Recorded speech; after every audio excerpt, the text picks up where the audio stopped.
Krishna Hare Hare Hare Rama Rama Rama Rama Hare Hare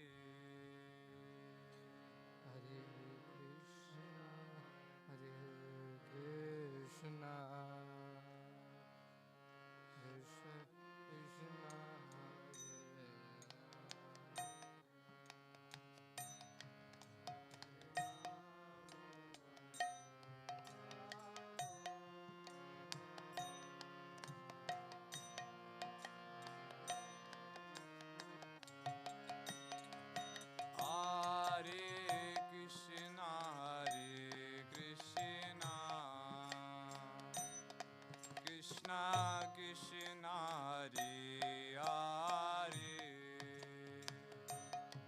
Hare Rama Rama Rama Rama Hare Hare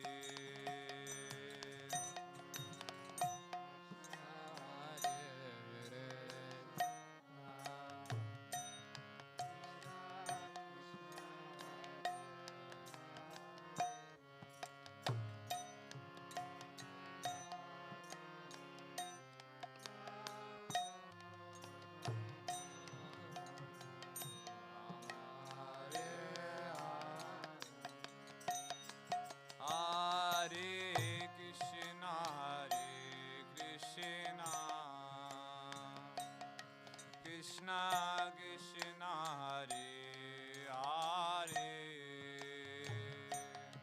Hare Rama Rama Rama Rama Hare Hare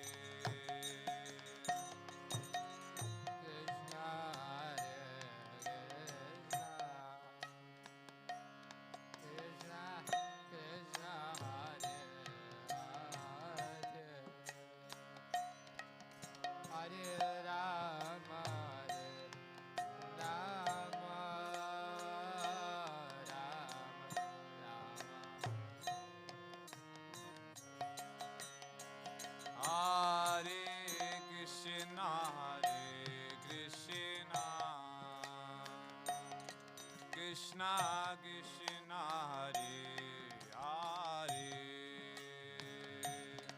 Hare Rama Rama Rama Rama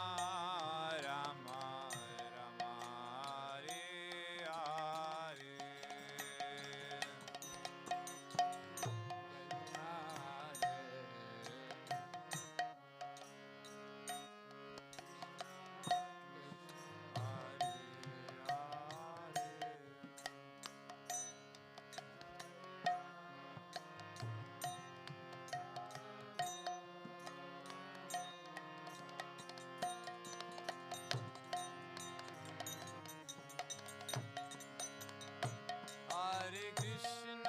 Hare Krishna Krishna Krishna Hare Hare Hare Rama Rama Rama Hare Hare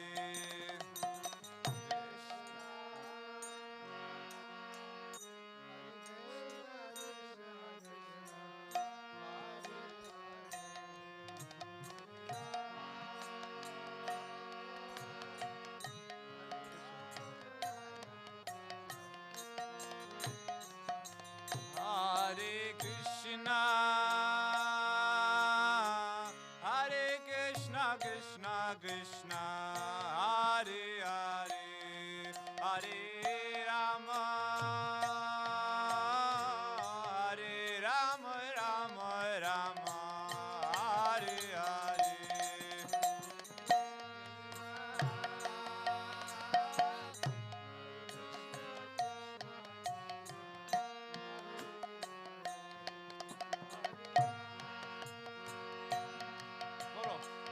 Hare Rama Rama Rama Hare Hare Hare Krishna,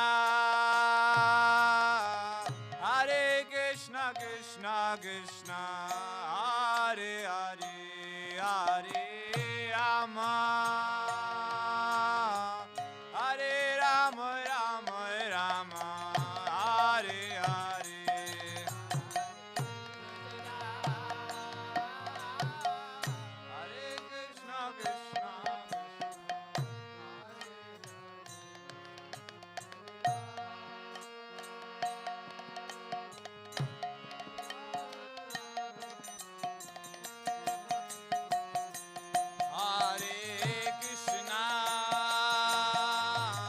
Hare Krishna, Krishna Krishna, Hare Hare, Hare Rama,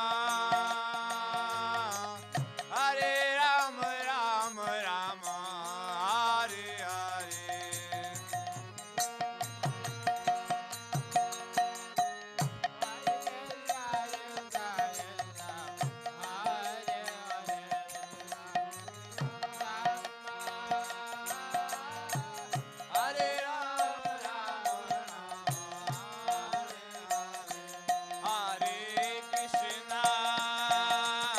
Hare Krishna, Krishna Krishna, Hare Hare, Hare Rama,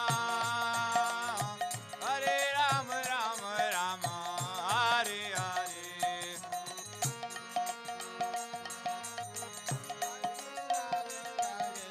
Hare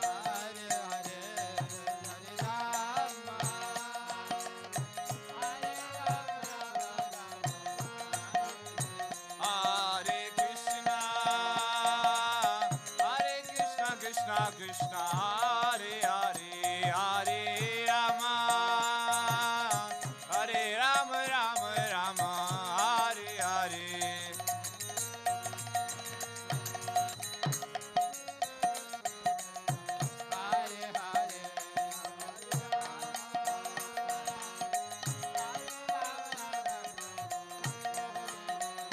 Hare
Krishna, Krishna Krishna, Hare Hare, Hare Rama, Hare Rama, Rama Rama, Hare Hare.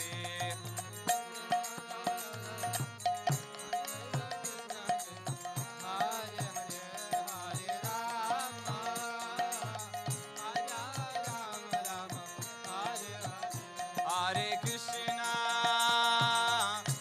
Krishna, Krishna Krishna, Hare Hare, Hare Rama, Hare Rama, Rama Rama, Hare Hare.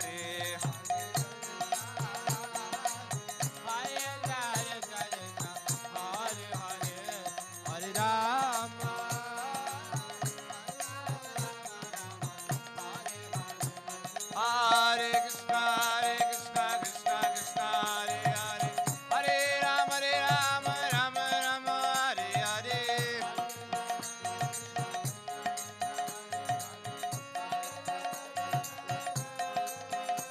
Hare Krishna, Krishna Krishna, Hare Hare, Hare Rama, Rama Rama, Hare Hare.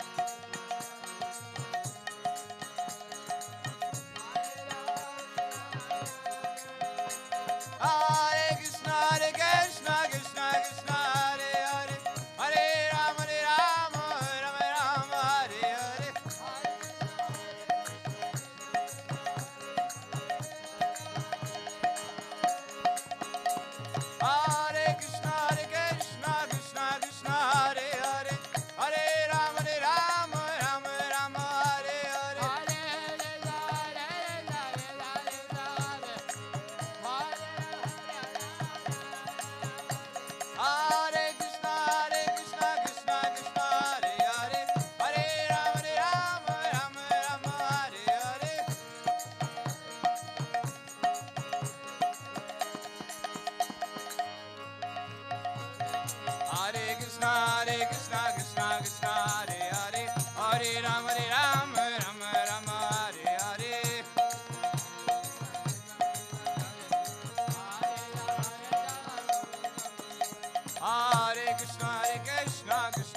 Krishna Krishna Hare Hare Hare Rama Hare Rama Rama Rama Hare Hare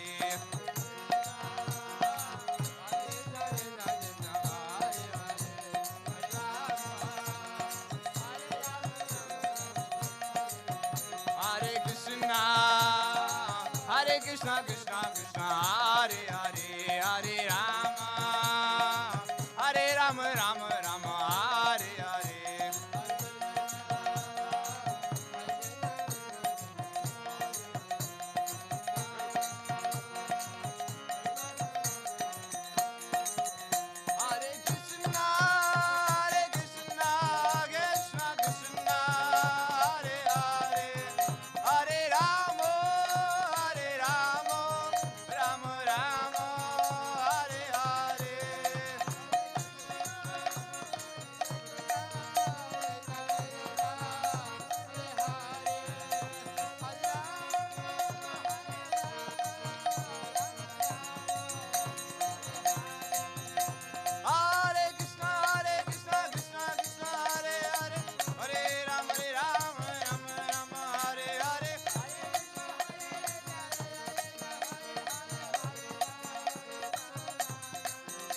Hare Krishna Krishna Krishna Hare Hare Hare Rama Rama Hare Hare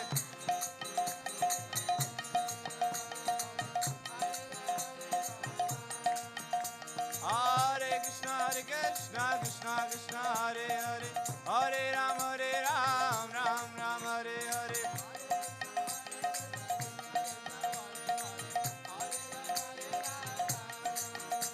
Hare Krishna Krishna Krishna Hare Hare Hare Rama Rama Hare Hare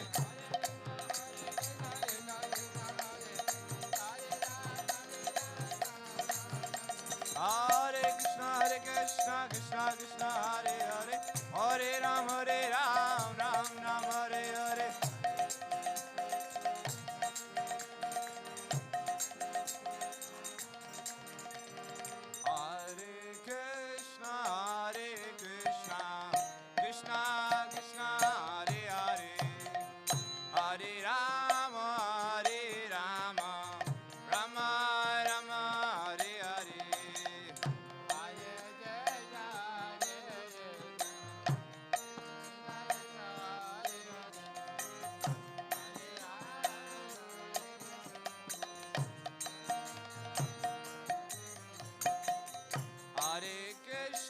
Hare Krishna Krishna Krishna Hare Hare Hare Rama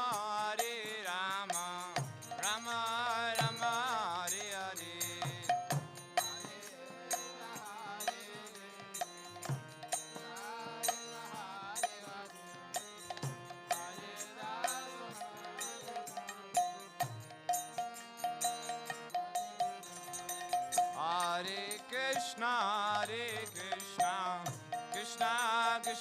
Hare Hare, Hare Rama, Hare Rama, Rama Rama, Hare Hare.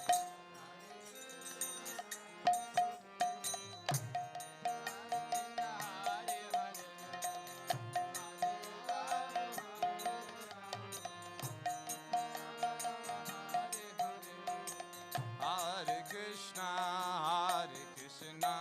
Krishna Krishna, Hare Hare, Hare Rama, Rama Rama, Hare Hare.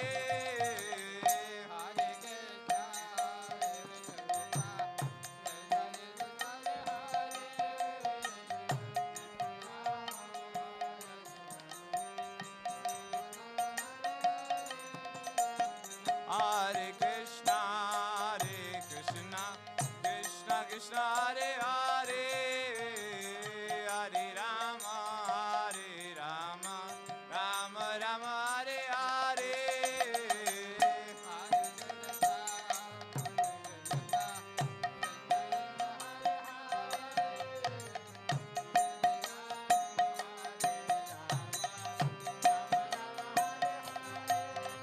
Hare Krishna, Krishna Krishna, Hare Hare, Hare Rama, Rama Rama, Hare Hare.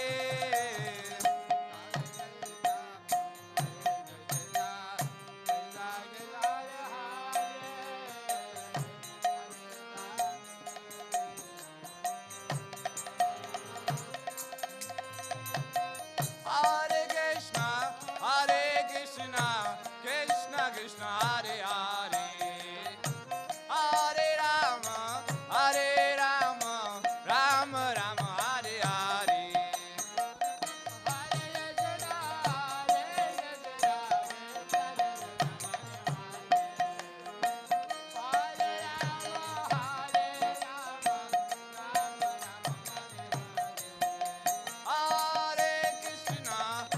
Hare Krishna, Krishna Krishna, Hare Hare, Hare Rama, Rama Rama, Hare Hare.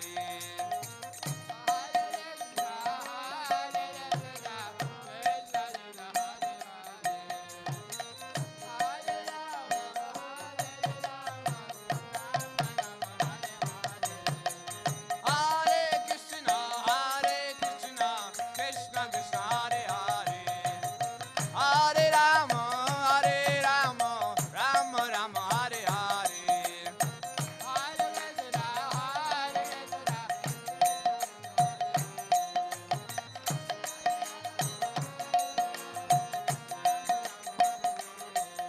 Hare Krishna, Krishna Krishna, Hare Hare, Hare Rama, Rama Rama, Hare Hare.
Hare Ram,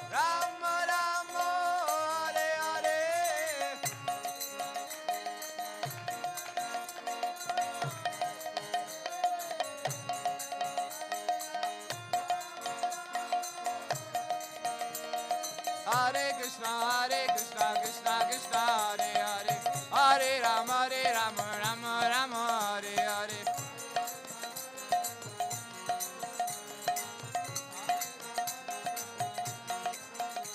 Hare Krishna, Krishna Krishna, Hare Hare, Hare Rama, Rama Rama, Hare Hare.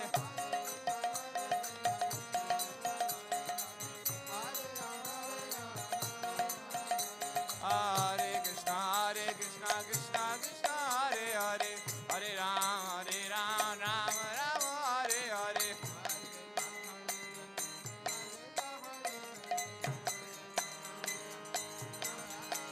Hare Krishna, Krishna Krishna, Hare Hare, Hare Rama, Rama Rama, Hare Hare.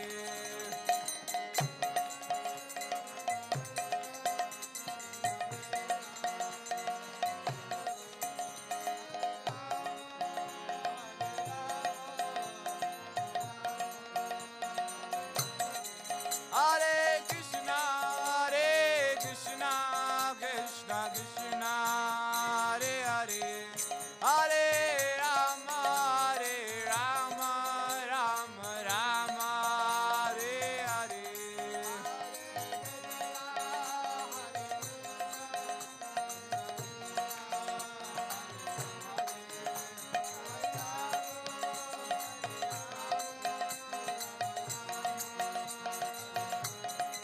Hare Krishna, Krishna Krishna,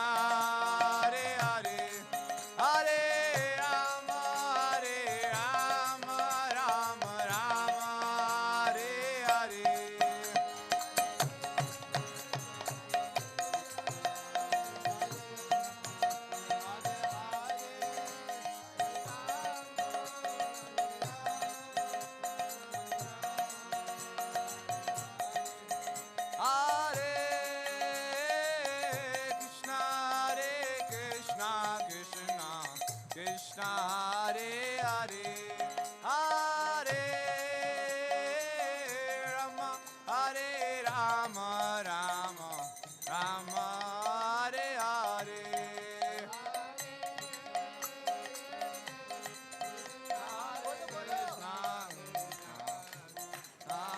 Hare Hare, Hare Rama, Rama Rama, Hare Krishna, Krishna Krishna, Hare Hare, Hare Rama, Rama Rama, Hare Hare.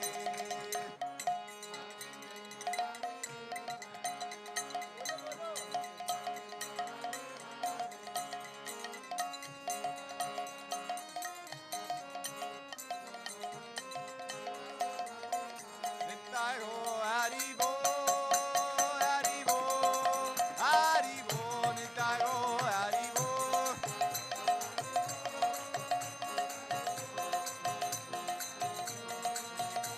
Nitai ho, Hari Bo, Hari Bo, Hari Bo, Nitai ho, Hari Bo.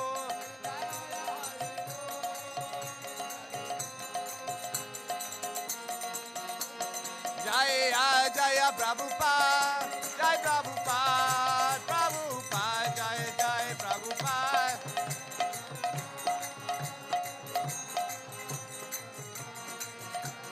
Jaya Jaya Prabhupada, Jai Prabhupada, Prabhupada, Jai Jai Prabhupada.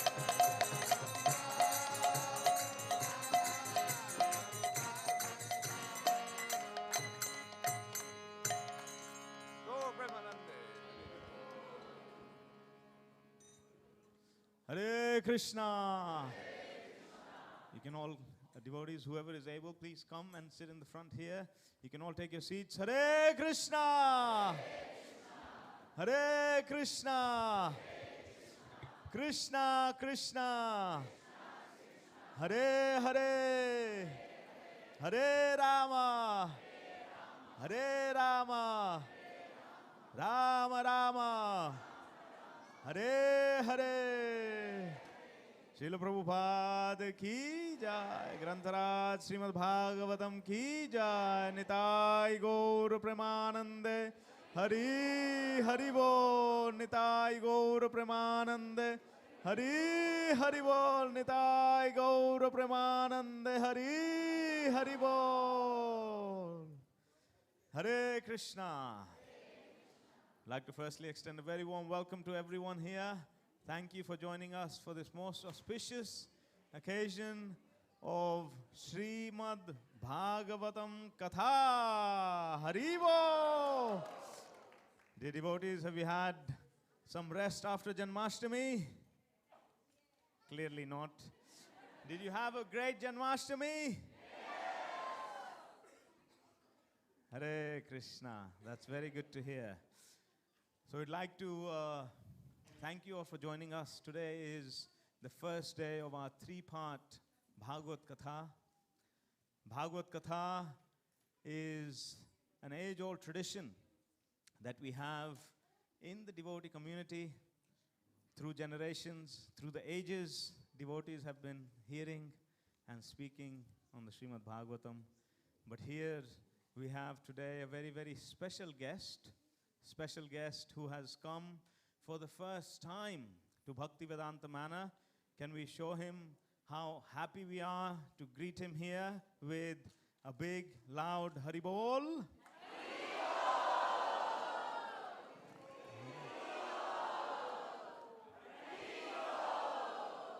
I don't think he is very impressed. Can we try one more time? Welcome His Grace Amarendra Prabhu.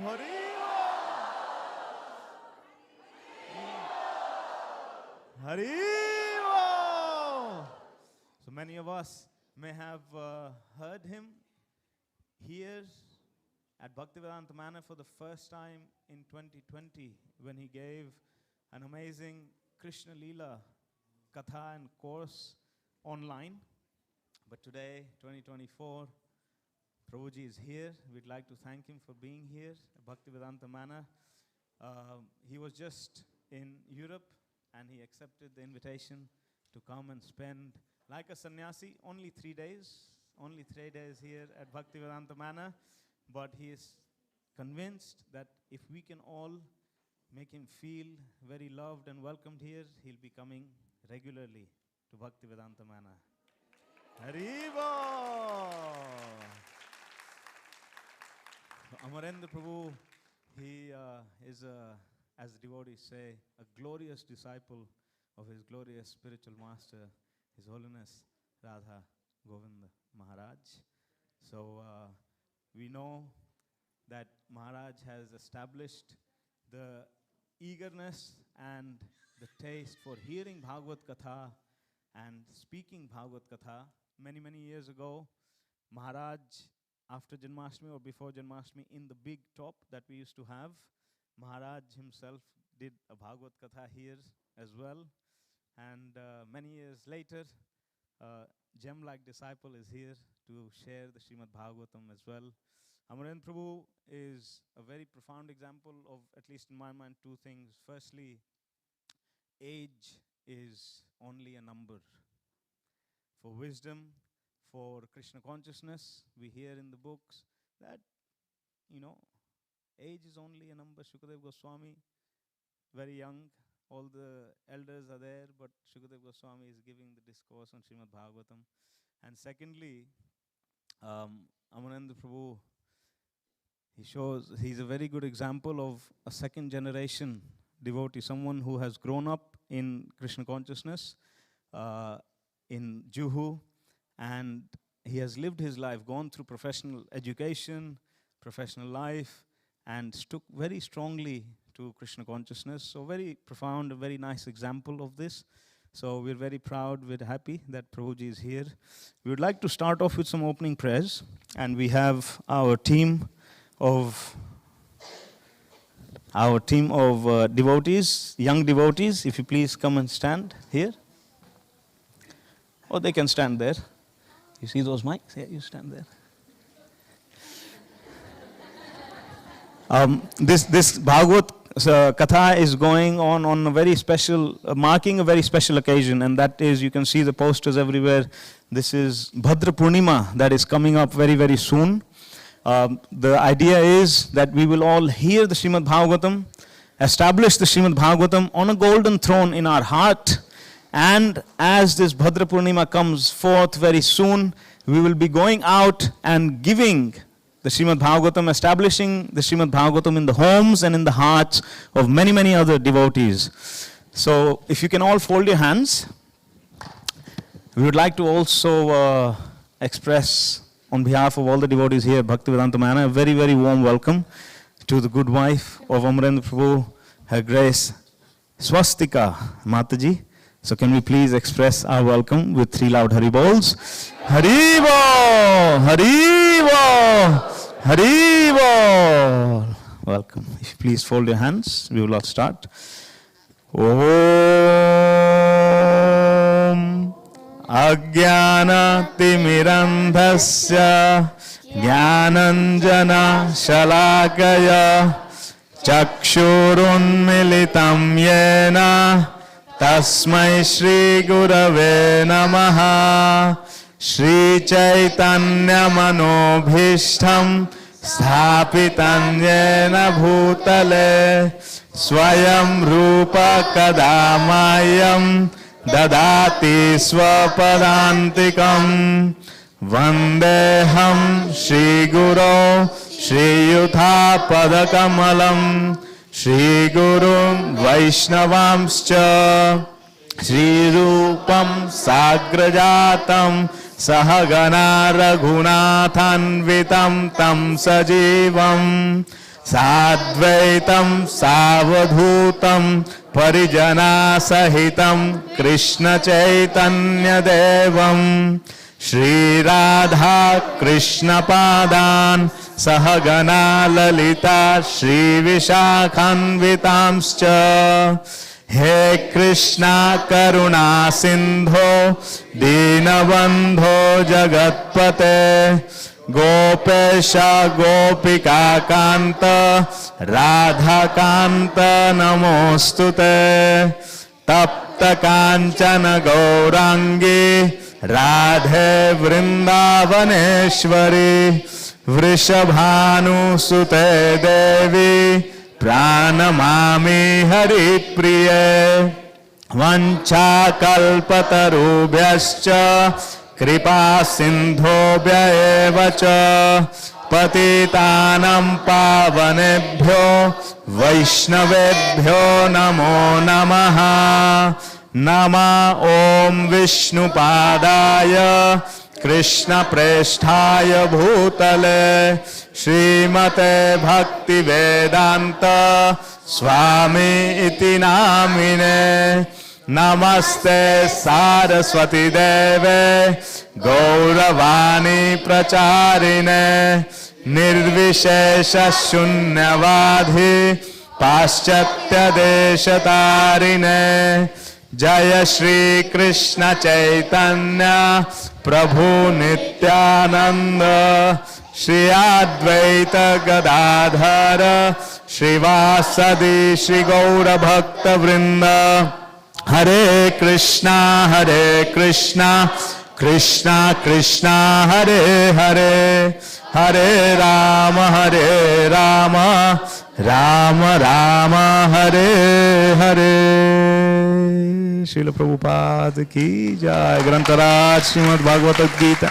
Srimad Bhagavatam ki jai Our Sankirtan children ki jai Hare Krishna. So dear Amarendra Prabhu, we've just passed mango season in the UK, and we've all been enjoying mangoes a few months ago. Now we are here to taste the mango without the peel, without the seed, without the hairs, only sweetness. His Grace Amarendra Prabhu ki jai. Hare Krishna.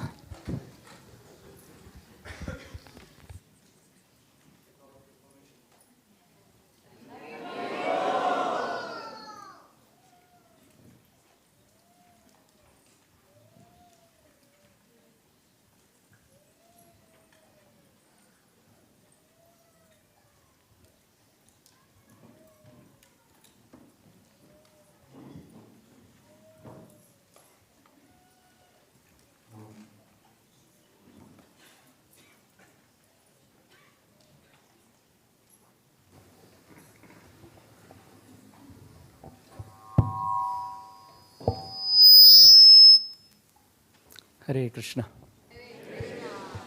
Is the voice audible at the back? You're not able to hear.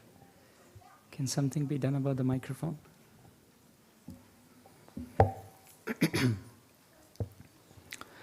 We'll start with Jai Radha Madhava in the interest of time. Is everyone able to hear at the back? Not quite?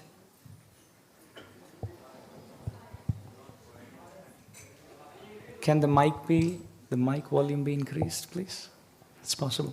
Okay. Jai Radha Madhava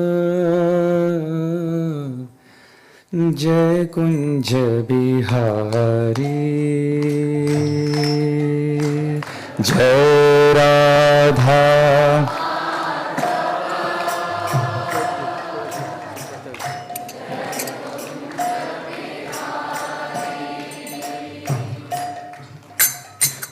Jai Radha Madhava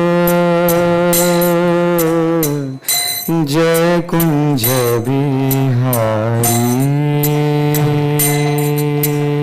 Jai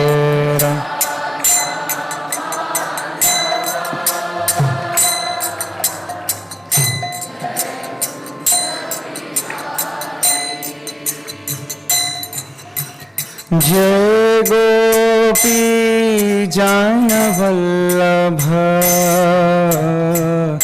Jai Girivaradhari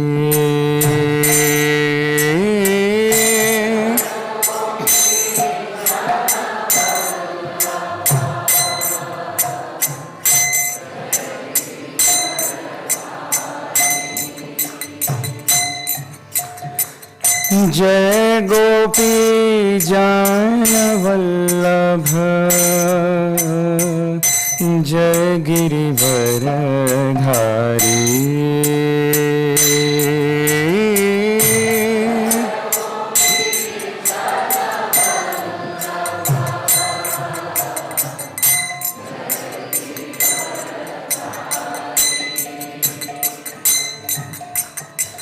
Yashodanandana Vraja Janaranjana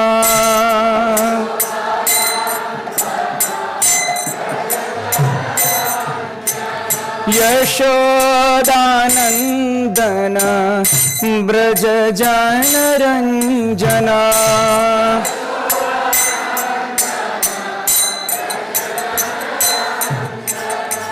Yamuna Tiravanachari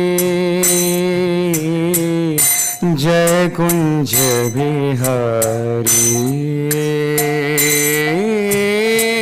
Yamuna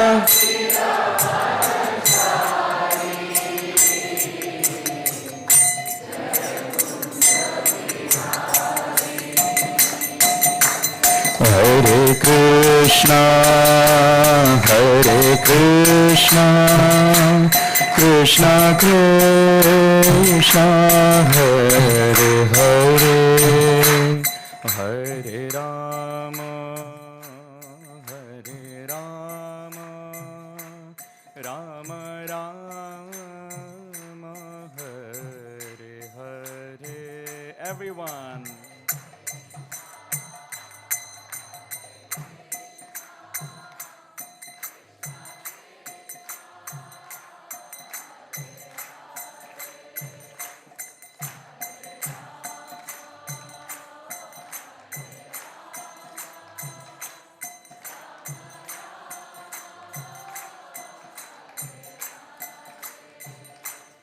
Hare Krishna Krishna Krishna Hare Hare Hare Rama Rama Rama Hare Hare Hare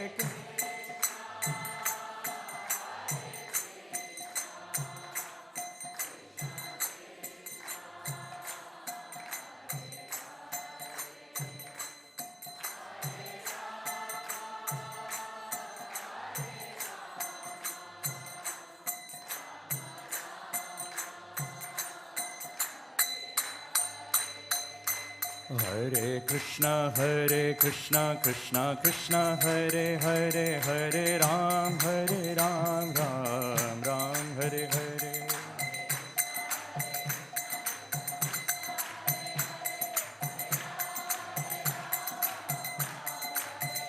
Hare Krishna, Krishna Krishna, Hare Hare, Hare Ram, Ram Ram, Hare Hare.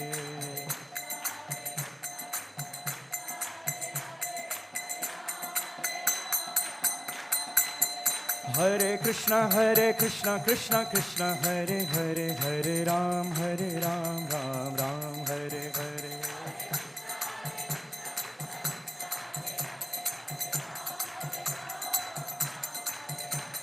Govind Jai Jai, Gopal Jai Jai, Jai Jai Radha Raman, Hari Govind Jai Jai, Govind Jai Jai, Gopal Jai Jai, Radha Raman, Hari Govind Jai Jai, Radha Raman, Hari Govind Jai Jai, Jai Radha Raman, Hari Govind Jai Jai, Govinda Jai Jai, Gopal Jai Jai, Jai Jai Govinda Jai Jai, Gopal Jai Jai, Nitai Gaura Hari Bol, Hari Bol, Hari Bol, Gaur Hari Bol, Nitai Gaur.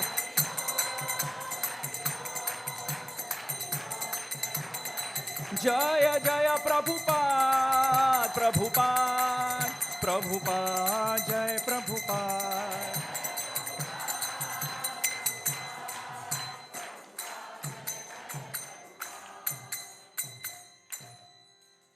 Gaur Premanande. Can we have a big Hari Bol for our Kartal, Mridanga and Harmonium team, please?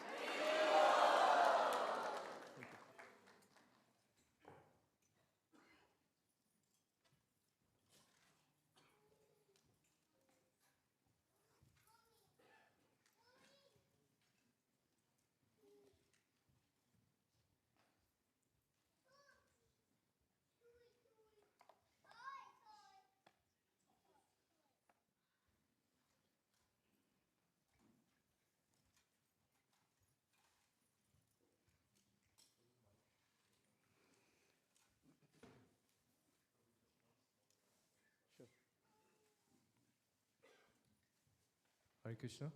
So just a quick announcement. If you have young children and if they need a privacy, we have a room just there on your right. And there is a speaker in there. The volume is very, very clearly audible. So please feel free to take the children there if you need to. I just wanted to mention, and you can see, you can also see the speaker directly from the window. So that's how wonderfully our Kirtan hall has been arranged. And one second request, if everybody could move just about few inches so we can accommodate as many people as there are in Watford today. So please come forward. Thank you so much. Thank you, everybody.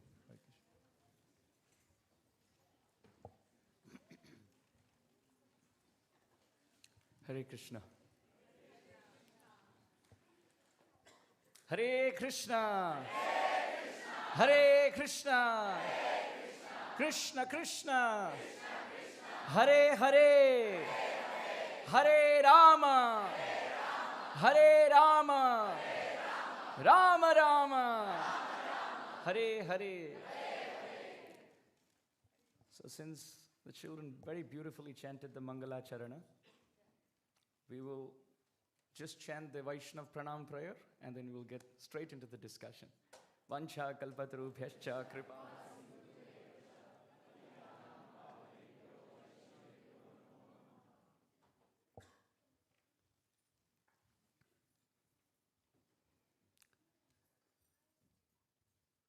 Before we begin, not just this evening, but for this weekend, I want to prostrate myself hundreds and hundreds of times at the lotus feet of all the assembled esteemed guests all the Vaishnavas, all the Vaishnavis, all the beautiful, lovely children, those who were on the stage, those who weren't on the stage, those who are in the hall, those who aren't in the hall, those who are watching us online, those who aren't watching us online, to everyone, we want to offer our obeisances. May the right words come at the right time, in the right mood of selfless glorification of Srimad Bhagavatam. May our consciousness get cleansed. May our hearts get pulled 1 inch closer to the lotus feet of Shri Shri Radha Gokulananda.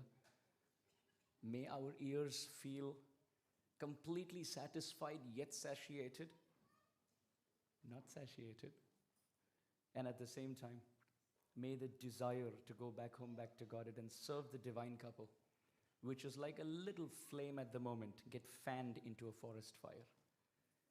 With this being the only intention of our discussion, I repeatedly beg each one of you to offer a prayer, even if it's for 10 seconds, 5 seconds, 1 second, 30 seconds, with closed eyes. Please offer a quick prayer. May I feel protected under your auspices. Also make sure once you close your eyes and offer prayers, you also remember to open your eyes. Because we'll have enough opportunity to close the eyes once the class begins.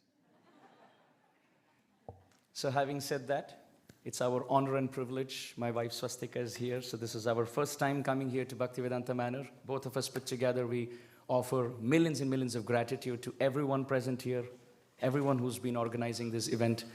And thank you for welcoming us to such a beautiful, wonderful, empowered, powerful temple of Srila Prabhupada. In fact, when we went to Prabhupada's room, there was something very mystical. This was the first time we entered the room, and His Holiness Swayam Bhagavan Keshav Maharaj took us there. We were so fortunate to be taken by him. And he showed us the picture where Srila Prabhupada is sitting and speaking to the guests. And so many times we have seen, talking about myself, we've seen the picture of, and even the video of Srila Prabhupada playing with the child on the beautiful lush green grass background. And I would always wonder where that was. And Keshav Maharaj, just pointing outside the window, he said, "That's the place where Srila Prabhupada sat." Of course, there was a Janmashtami tent there. But he said, just imagine, instead of the tent, Srila Prabhupada sitting there and chanting japa. So, can't imagine the good fortune of all the devotees here. Sometimes familiarity breeds contempt, right? So it's nice to see the same place from the eye of a visitor. We coming from outside, we really value every single place. But there's a saying that those living on the banks of the Ganga prefer to go somewhere else to bathe. So my sincere prayer to everyone in the community, let that feeling never set in. Let's value this place to be a powerful tirtha where His Divine Grace placed His lotus feet. And I was told after LA, this is the place where Srila Prabhupada spent maximum amount of time in the whole world. So that's amazing.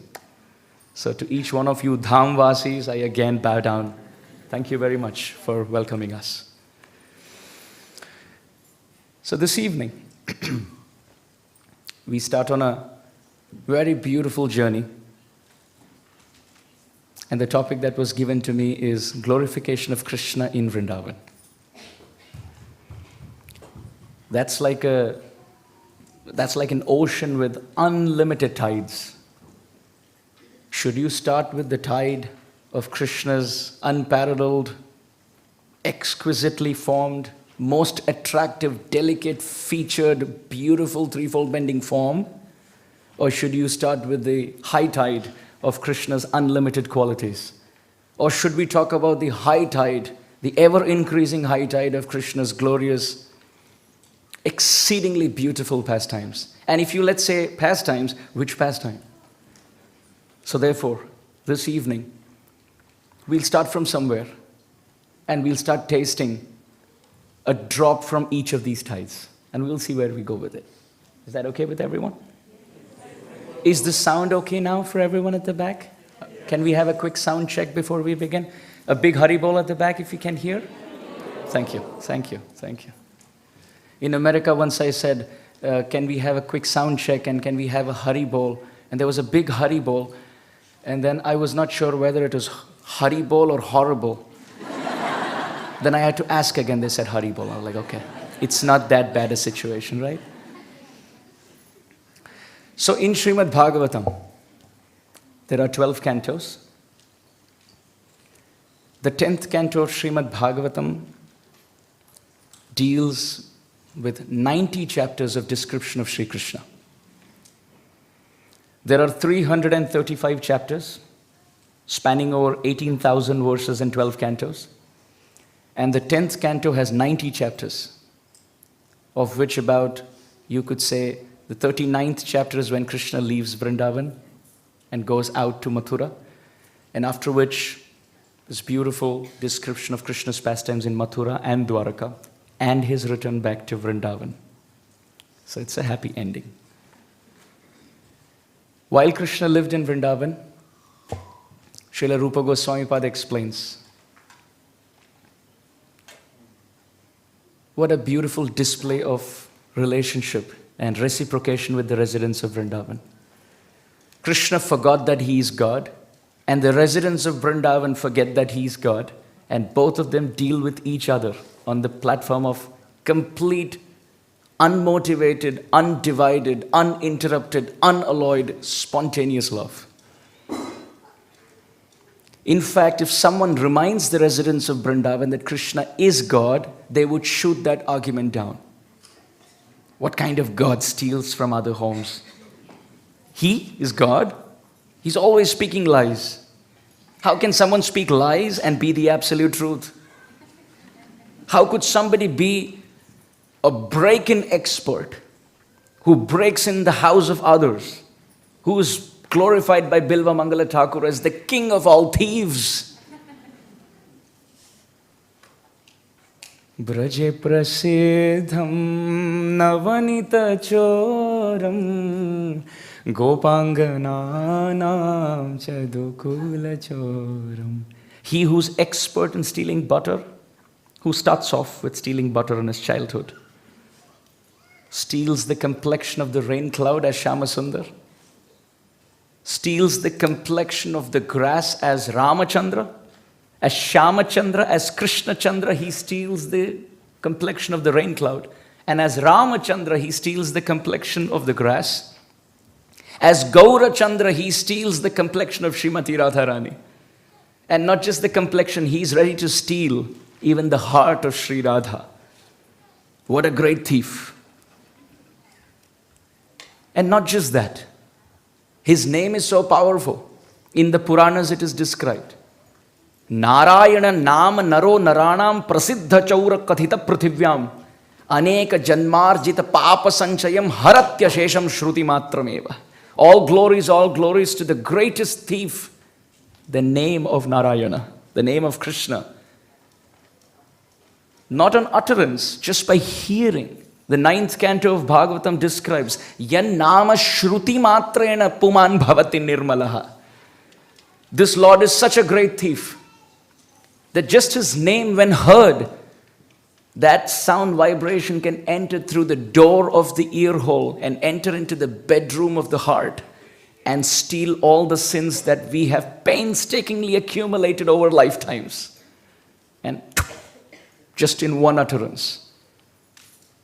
Think of the great story of Ajamil. What good fortune.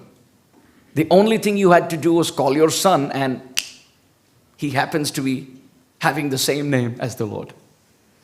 Mriyamano harer nama grinan putropacharitaha ajamilopyaga dhama kim utashraddhaya grinan. The 6th canto Bhagavatam describes, if someone at the time of death, without sadhana, can call out, not to God but to his son, and that too call out selfishly for self-preservation, and that too with a contaminated consciousness, with all the sinful activities performed all his life, and if that person can go back home, back to Godhead, where is the doubt for Vaishnavas who call out to God every morning by chanting Hare Krishna? They are not calling out at the time of death alone, they're calling out every single day.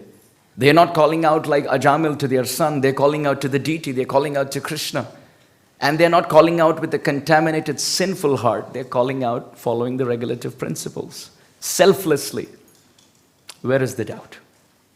So when a Vaishnav leaves his body and there's a memorial service performed, then devotees say he went back home, back to Godhead.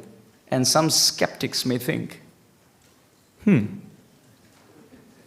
all that you have to do to go back home, back to Godhead is die. And everyone goes back home, back to Godhead. The answer is yes. When Srila Prabhupada was asked, how many pure devotees are there? Srila Prabhupada said, how many devotees are there in our movement? That's how many pure devotees there are.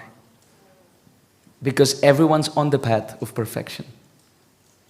Even that moon, which is a no moon, or maybe Pratipad the first day, or Dvitiya the second day, or Tritiya the third day, slowly but surely evolves to become a full moon Purnima in just 15 days. Each one of us is like a ever-increasing, exceedingly brilliant, radiant moon, where the moonbeams of bhakti is only increasing with the night sky of Shama Sundar's grace.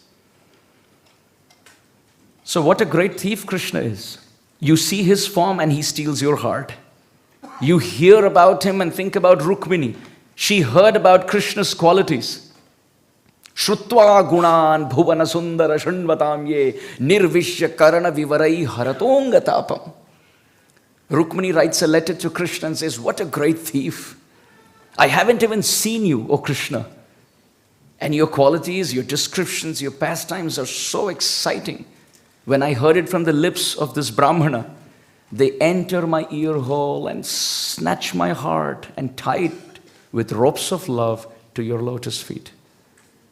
So if you, through your Katha, through your qualities and pastimes, have the power to steal my heart, what power you have to steal me in presence? Please come and steal me away from this marital proposal. So whether it's his name, whether it's his form, whether it's his quality, whether it's his pastimes, they're all attractive. But then the question is, who is he attracted to? Srila Rupa Goswami Pad has described in Bhakti Rasamrita Sindhu. Leela premna priyadhikyam madhurya prem venu rupayo iti asadharanam proktam govindasya chatushtayam. That Krishna loses his heart to the residents of Vrindavan. He loves them.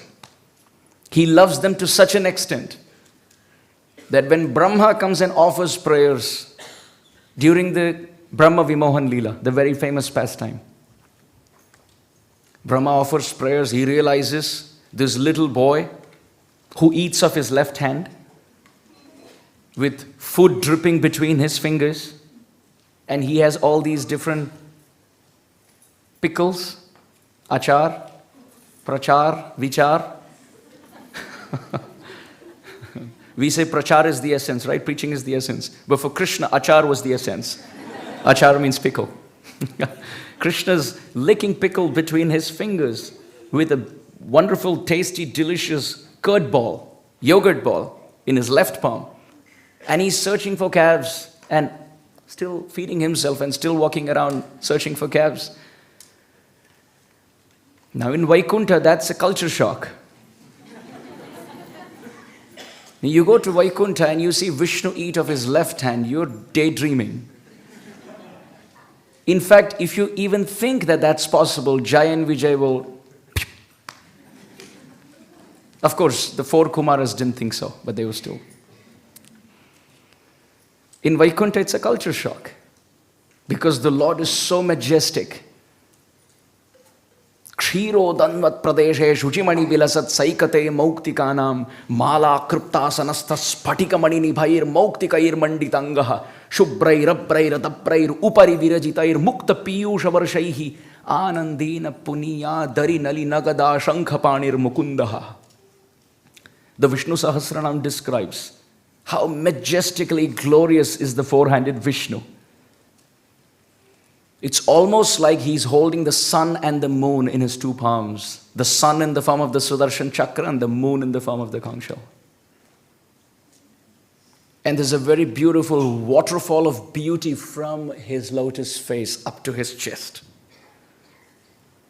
which splits in multicolored beads in the form of the necklace that he wears. And what to speak of his face, which is like a moon, and sometimes compared to a rain cloud, and sometimes compared to a lotus flower. Metaphors and similes lose their space. In fact, when metaphorical descriptions are given, Jai and Vijay hold them in their palm and say, that's all that you have to offer in the glories of our Lord. Use it for people in your world. Our Lord is way more majestic. So in that Vaikuntha where the Lord is so opulent, millions and millions of Lakshmis are massaging his lotus feet. He's sleeping on the great serpent bed, Ananta. And there are milk bubbles formed in Shvetadvip. There it's a culture shock to think that God can eat of his left hand. Especially when he's not even offered that food, but he steals it. And doesn't steal it from homes, he steals it from the mouths of his friends. So here is Madhumangal eating a sweet and he said, this is so tasty. Krishna said, give it to me. When Brahma saw this, it was a culture shock. And Brahma knows God because he comes from the lotus which comes from the navel of Mahavishnu. So he was sure this is not God. These residents in a little village chuckling. The kids are chuckling. Krishna's friends were chuckling. They were thinking, what's going on? How could he ever believe that he's God? Krishna is God. Of course, Krishna, after defeating every demon, he loudly proclaims, I'm God. Did you see what I did?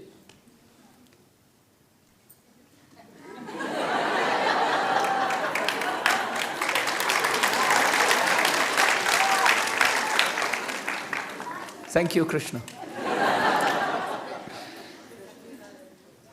Krishna is present in full potency in the hearts of all the Vaishnavas. The friends can never believe that Krishna is God. Krishna, after defeating Aghasur, Bakasur, Dhenukasur, Arishtasur, he would claim to his friends, did you see my prowess? Did you just see? That's just Mama Tejamsha Sambhavaha. That's just a spark of my splendor. And the friends say, don't take credit, Krishna. Krishna said, didn't you actually see? All of you were scared. You called out my name for protection and I protected you. They say, it's not you. Nimitta matram bhavashavyashachin. Just be an instrument. It's not you. Your father Nanda Maharaj worships Shaligram Shilas. And it's that Vishnu who enters in you. Of course, Vishnu loves every worshipper. And your father Nanda Maharaj worships Vishnu with so much love. So Vishnu naturally loves the son of his dear worshipper. So when you and we are in a state of utter difficulty, it's that Vishnu who enters inside you, kills everyone, and Krishna, you take the credit. It's not you. In Chaitanya Charitamrita, it is described, Krishnadas Kaviraj Goswami writes, Sakhya bhave sakha kare skanda arohan, tumi kona bada log, tumi ami sham. The friends tell Krishna, Krishna, we are not better than you. And you are not better than us. We are just equals.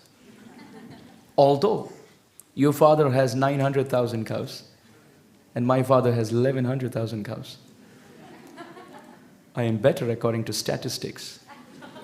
But we are equals. My mercy on you. That's friendship with Krishna. So when Brahma's offering these prayers, Krishna's getting bored and the friends are getting bored and they're telling Krishna, why don't you just tell him we have to play? Can he kind of just give you a Subodhini version of it? Like a Chatushloki? Vishnu said just 4 verses, seed verses. Now Brahma gets these 4 verses and now he repeats like a chapter of 50 verses. Can he just keep it short? And Krishna's like, I don't know how to tell him. He has a white beard. My father's told me to be respectful to anybody who has a white beard. So I don't know what to do. And when Brahma is seeing the predicament, he's seeing this situation where Krishna wants to get out and the friends want to get Krishna out, and he still has a few more prayers in his notes like I do.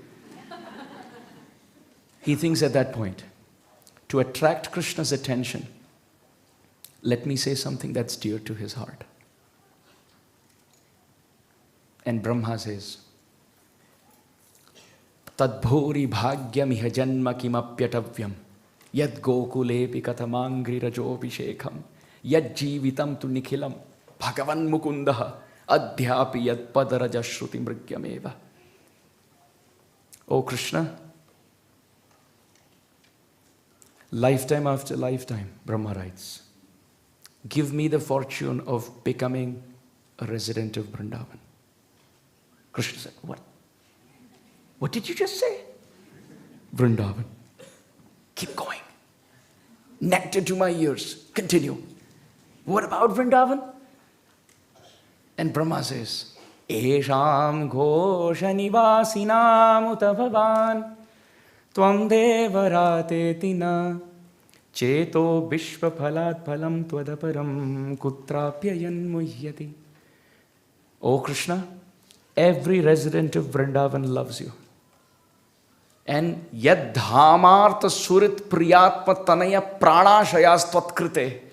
The residents of Vrindavan, the Brajbasis, love you so much, Krishna, that they're ready to give up their homes, their relatives, their children, their occupation, their wealth, and even their bodies for you.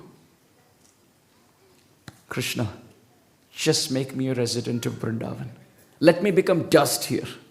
Like Uddhava writes, Asamaho charanarenu jusham hamsyam Vrindavane kimapi gulmalata ushadhinam. It's quite astonishing what this Vrindavan can do. Vrindavan can cause a species change. Brahma can go from the creator of the material universe, yearning and praying and crying and weeping and aspiring only to become 4 hills in Barsana.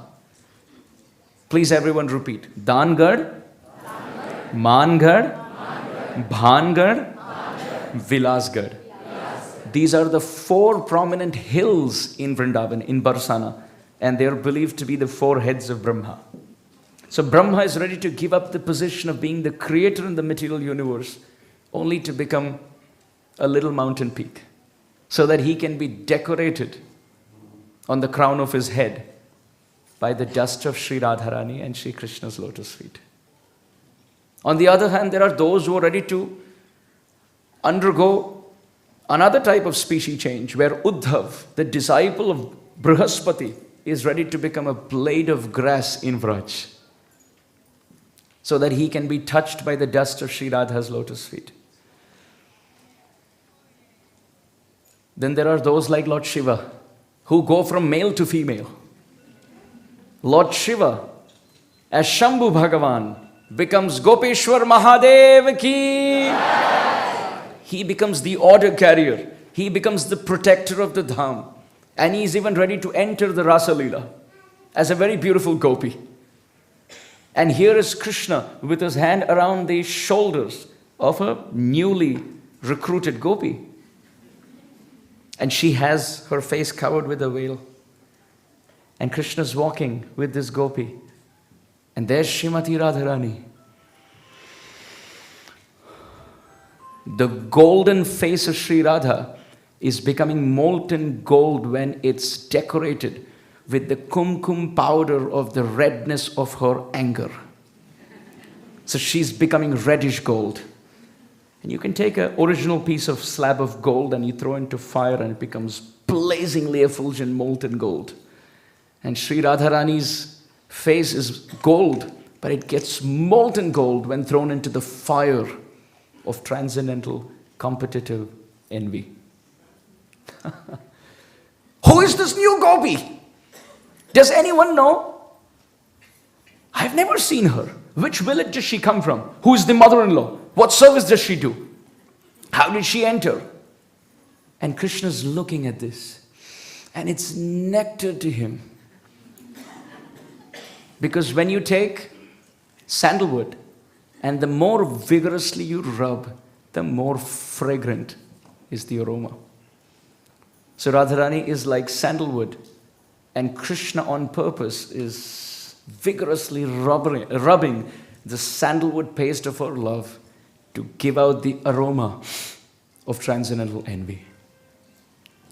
And at that point, she comes to Krishna, says, "Who is this gopi?" Krishna said, "Someone very beautiful, someone very devotional, someone very attractive, and there's nobody like this gopi." Radharani said, "I can't stand to see this. I don't know who this gopi is." And she takes the veil off. And this gopi has 3 eyes. It's not gopi, but this is Gopishwar Mahadev ki. So then there are those like Lord Shiva who go from male to female. Not to forget Narada Muni, who went from male Narada. Narada Muni bajai veena Radhika Ramana name. Going from being a great celibate saint, dipping into Kusum Sarovar and coming out as Naradi Gopi. And now here, Brahma is begging Krishna, catching his attention. Brahma understood that Krishna attracts the whole world. But what attracts Krishna is the love of the residents of Vrindavan. Krishna is all attractive by his name, form, qualities and pastimes. By his flute, very beautiful flute sound. By his threefold bending form, whether it's Venu Madhuri or Rupa Madhuri or Leela Madhuri, his pastimes, or Prema Madhuri, the beautiful, wonderful ocean of love that Krishna's friends and Krishna's associates and the residents of Vrindavan submerge Krishna into. He's very attractive. But what attracts his heart is the love of the residents of Vrindavan. So Brahma says, "Let me become a resident of Vrindavan." And when Krishna heard Brahma glorify Vrindavan, and he looked at Brahma, "Apurva Amrita Nadi Vahe Taramukhe." "Oh Brahma, please continue. It's nectar dripping from your lotus mouth." That's how dear Vrindavan and Vrajvasis are to Krishna. In the 10th canto of Srimad Bhagavatam, the first 39 chapters talk about Krishna and the residents of Vrindavan in different rasas, in different moods. Some in friendship, like Madhu Mangal, who loves to eat laddus,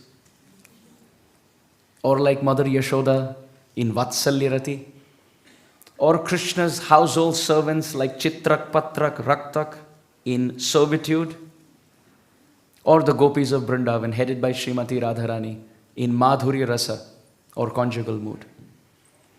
Out of these 39 chapters, there are 5 chapters where the gopis have sung glories of Krishna. They are called as the Panchapran, the 5 life airs of the 10th canto. And in the first of those 5 chapters, which is chapter 21, it is called the Venugeet. The gopis glorify the effect of Krishna's flute. There are 20 verses in this chapter. But in one of those verses, the gopis very specifically glorify the cows of Vrindavan.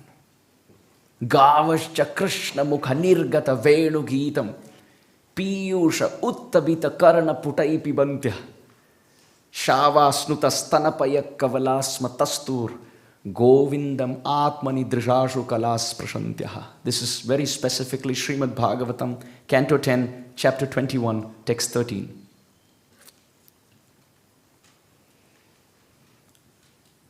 Everyone knows how much Krishna loves the cows. In fact, here, I haven't visited yet, but I've been told there's a very beautiful Gaushala.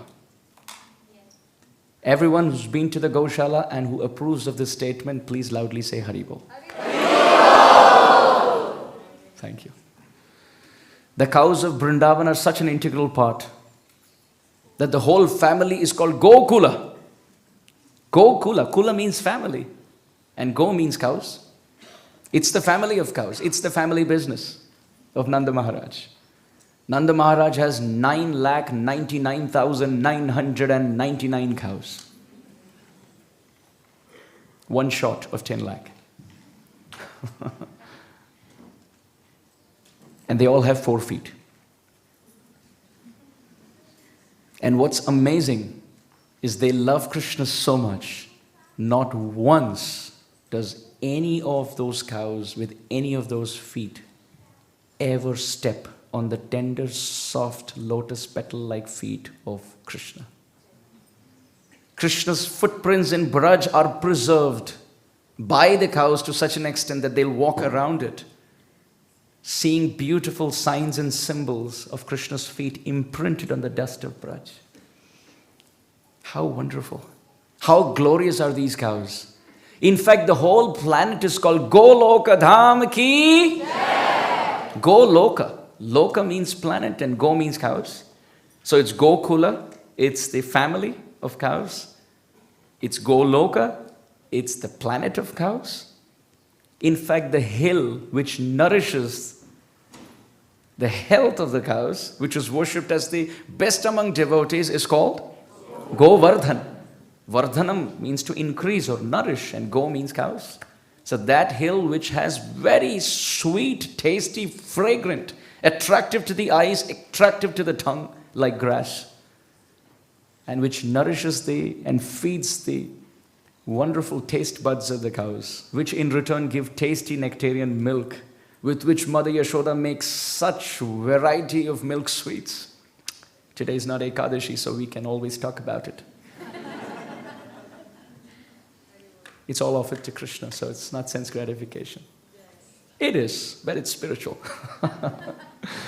Mother Yashoda is making all these beautiful preparations for Krishna, coming from the milk of the cows who are nourished by the grass of Govardhan. So the hill is called Govardhan. So Gokula, Goloka, Govardhan. And think about Krishna's names. He gives joy to the cows, therefore he's called Govinda. Govinda! Govinda! Seems like Tirupati. He protects the cows, therefore he's called Gopal. Gopal! And because he, along with Radharani, gives joy to the family of cows, they are called Radha Gokulananda Ki. This is the integral presence of cows in Krishna's life. Krishna loves everyone in Vraj. Everyone is attracted to Krishna. Krishna is attracted to everyone in Vrindavan, but he has special affinity to the cows. It's described those who serve the cows, those who please the cows, those who milk the cows, those who offer obeisances to the cows, those who bathe and circumambulate the cows. In fact, those who even play and caress the cows, they will all get the mercy of Krishna. This is all said in the Shastra. Therefore, to have Goshala, to protect the cows, to take care of cows, and to give that milk to Krishna and feed the Vaishnava community is one of the best services to mankind in a generation of cow slaughter. So to all of you who've been directly and indirectly connected to the Goshala, my obeisances to you. Big Haribo. Nanda Baba, he meditates on cows. That's his meditation. Now someone from the Western world,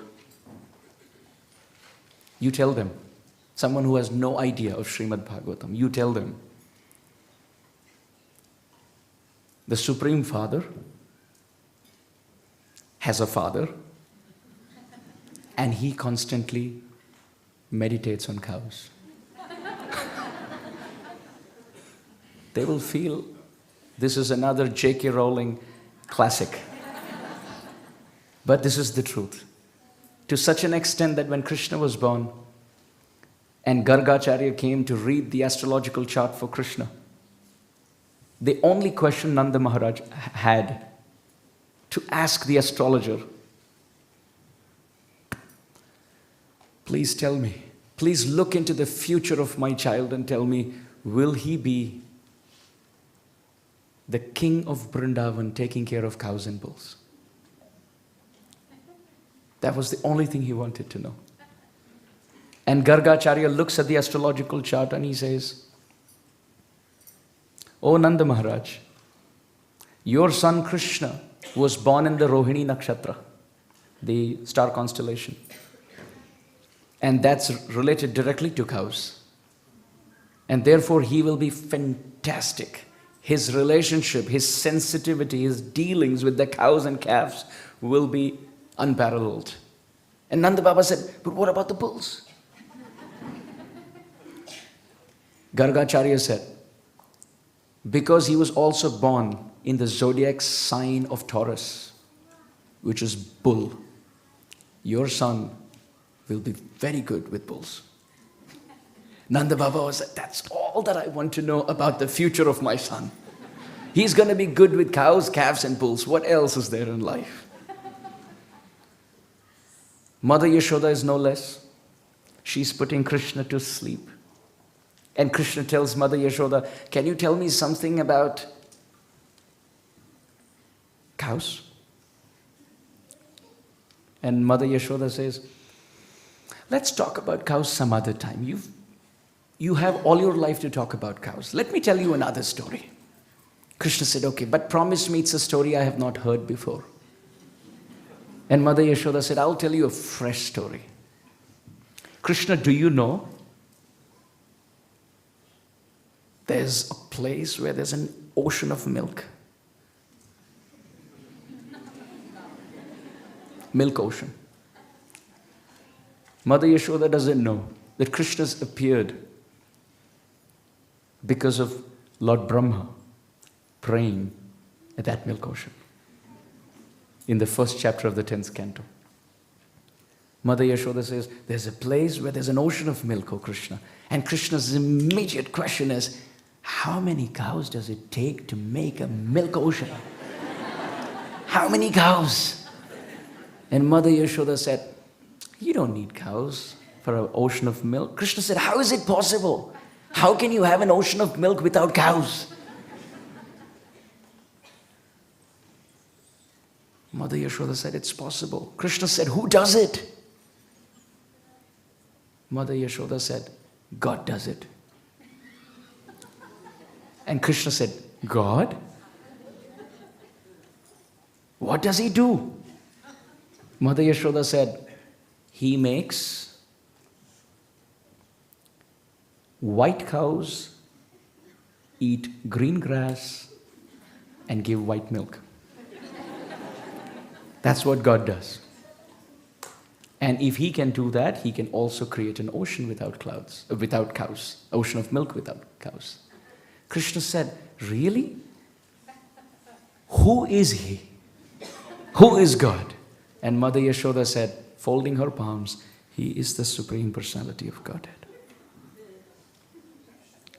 Krishna breaks into a smile and goes to sleep.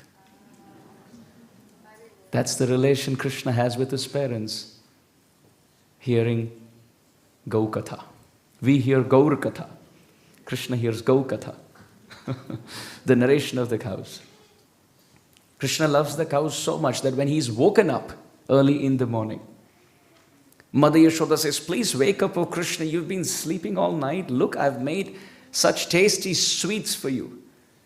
And Krishna's still taking sides and rolling on his bed, and he's saying, are you sure those sweets are for me and not for Balaram? Mother Yashoda said, those sweets are for you, Krishna. And at that point, one cowherd man from the Gaushala of Nanda Bhavan, he comes into the bedroom of Krishna and says, "Oh Gopal!" Please everyone. Wow. He calls out to Krishna and says, "Oh Gopal, please come." Krishna said, "I'm still tired." And the cowherd man said, When I tried to milk the cows, they wouldn't let me milk them. When I look at the calves and I push them towards the udder of the mother so that we can start milking, the calves are not ready to go close to the mother. The calves and the cows stand like painted pictures with eyes full of tears in separation, looking towards your bedroom window. Oh Krishna, please come and give them the best morning gift possible, the gift of your glance. And as soon as Krishna hears cows and calves, he gets off his bed with his jingling ankle bells. He starts walking with his camphor-like smile, taking Balaram on one side and Madhumangal on the other. Krishna, Balaram and Madhumangal, they walk through the courtyard of Nanda Bhavan into the beautiful Goshala, the place where the cows are kept. And as Krishna's walking, the breeze blowing from the Jamuna, which is already fragrant by the pollen seeds in the wall of the lotus flower in the Yamuna, which is cold and slow-moving breeze, now that's touching the body of Krishna and spreading the fragrance around, telling everyone Krishna is awake. As Krishna, Balaram and Madhumangal enter the cowshed, the cows start stamping their rear legs in excitement. They can't hold their seats. In excitement, now Krishna is coming. Krishna, you are all that we want. Thank you for coming. And as Krishna comes there, it's described. Krishna and Balaram walking into that cowshed. It's described Krishna walking closer to the cows. It seems like the cows are white in color and Krishna is dark in color. And as Krishna goes into that cowshed, it looks like a black bumblebee stuck in a forest of white lotus flowers. And as Balaram walks in, it's a different metaphor there. He looks like a big white Airavata strong elephant walking through the boulder rocks of Kailas. Such beautiful descriptions have been given. And it's described as Krishna and Balaram go close into the cowshed. All that the cows want is they want Krishna to touch them on the head, scratch them under them, embrace them, bathe them, talk to them. And in excitement, they have their tails up. They are moving their rear legs. And all the cows look at Krishna. Krishna's walking from one cow to another, but every cow thinks Krishna's next to me, looking at me, embracing me. He's come just for me. Each cow in Vrindavan is having an atomic particle of love from the ocean of Mother Yashoda's heart. Motherly love. And just looking at Krishna, the cows go in excitement.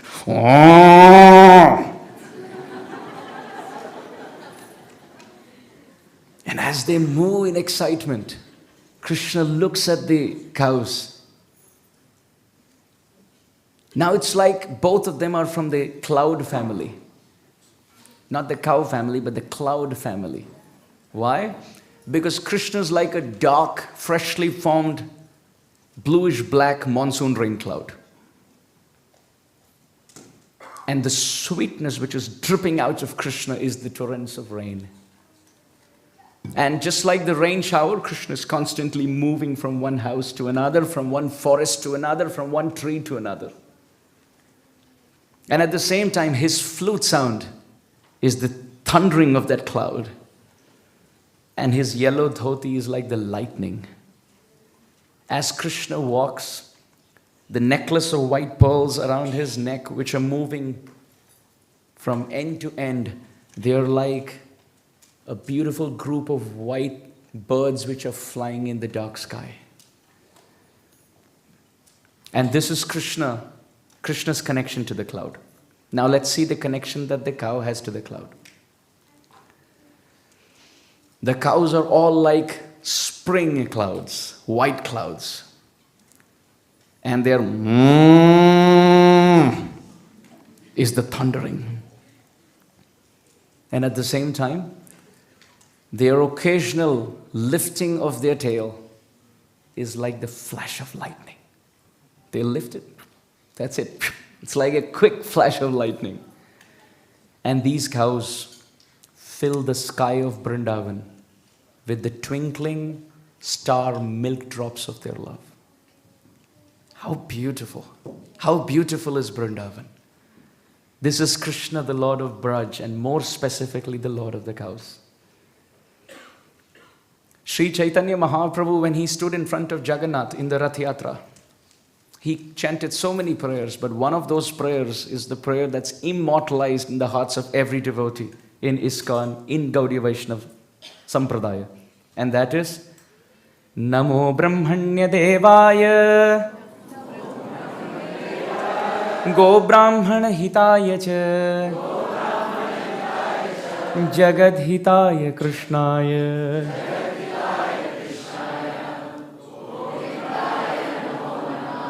All glories to Govinda Krishna. How is he described? Namo Brahmanya Devaya. He is the Lord of the Brahmanas, or the devotees, the Vaishnavas. And go, Namo Brahmanya Devaya, go Brahmana Hitaya Cha. He loves the cows. Go Hitaya. He does everything for the cow. Imagine Chaitanya Mahaprabhu is invoking a cow. Connection of Krishna to the cow during the Rath Yatra. It's amazing. Chaitanya Mahaprabhu in that setting was like the greatest saint. It was like the greatest Acharya of modern times in the greatest occasion of Rath Yatra, in the greatest congregation of all Vaishnavas. And there, in the greatest prayers in separation, he calls Krishna Govinda. He who protects and gives pleasure to the cows. Sripad Bilvamangala Thakur, in his Krishna Karanamrit, he says Krishna loves the cows to such an extent. Gopal angana kardame viharase vipradvare lajjase brushe goshata hunkrute stuti shatair maunam vidatse satam dasyam gokula sundarishu kurushe swamyam nadantatmasu Nyatam Krishna Tavangri Pankaja Yugam Premaiva Labhyaparam. He explains Krishna loves the residents of Vrindavan and especially the cows to such an extent that Gopal Angana Kardame Viharase Vipradhvare Lajjase. Outside Vrindavan, when the priests are performing fire sacrifice and calling Krishna Swaha, they're calling out to Krishna with mantras and he doesn't appear there. He doesn't go to those sacrificial arena. They're calling out to Krishna. They're chanting all these mantras, pouring in the ghee, making the fire blaze in height. But Krishna doesn't appear there. He's shy because he's being glorified. But in Vrindavan, he doesn't get invited, but he's still busy. Gopal Angana Kardame Viharase. He's busy rolling in the cow dung and cow urine in the backyard of the Brajbasis. He doesn't get invited, but he just goes, showering mercy. And Brushe Goshata Hunkrte Stuti Shatair Maunam Vidatse Satam.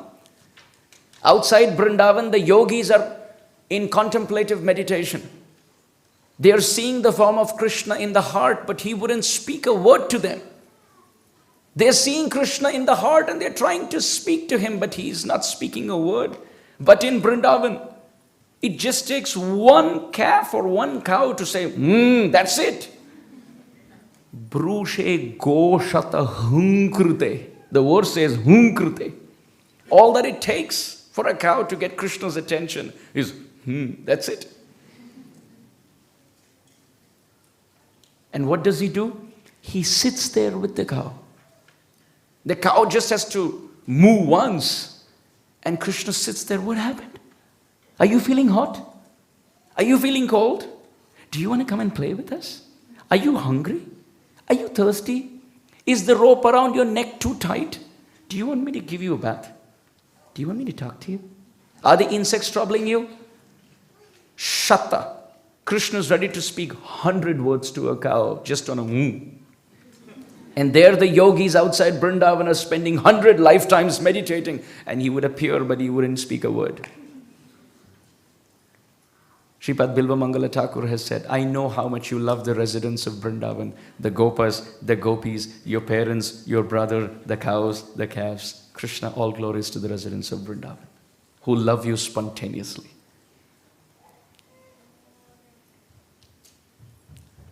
It's described, Krishna loves the cows to such an extent that he has names for all of them. And he has names on the basis of many specifications. On the basis of their color, bodily complexion, on the basis of how many spots they have on their body, on the basis of what kind of face they have. Like sometimes Krishna would go to a cow and say, I don't know how you became a cow. You have a face of a lion. And Krishna starts calling that cow from that day as Simhamukhi. Let's call Krishna's cow as Simhamukhi. Simha means a lion and Mukha means face. Krishna, the all-creator, the source of all sources, the Lord of all lords, the origin of all origin, the creator of all creator, comes to a cow and says, I don't know how God made you a cow. Maybe you were like a last-minute change. You have a perfect face of a lion. And therefore, I want to call you. And then Krishna goes to a very chubby calf and plays mridanga on the cheeks. And tells the calf, I don't know how you became a calf. You should have been a mridanga. You're very chubby and cute. And Krishna calls that calf as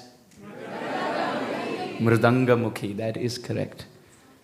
Krishna has so many sweet names. And just like we have a japamala with counter beads counting out the names of Krishna, it's described Krishna has a japa bead made out of pearls and rubies and emeralds and blue sapphire and green emeralds and red rubies, all different combinations. He has a japa mala, and at the end he also has the counter beads where he counts 108 names of the cows in one group and pulls one bead down.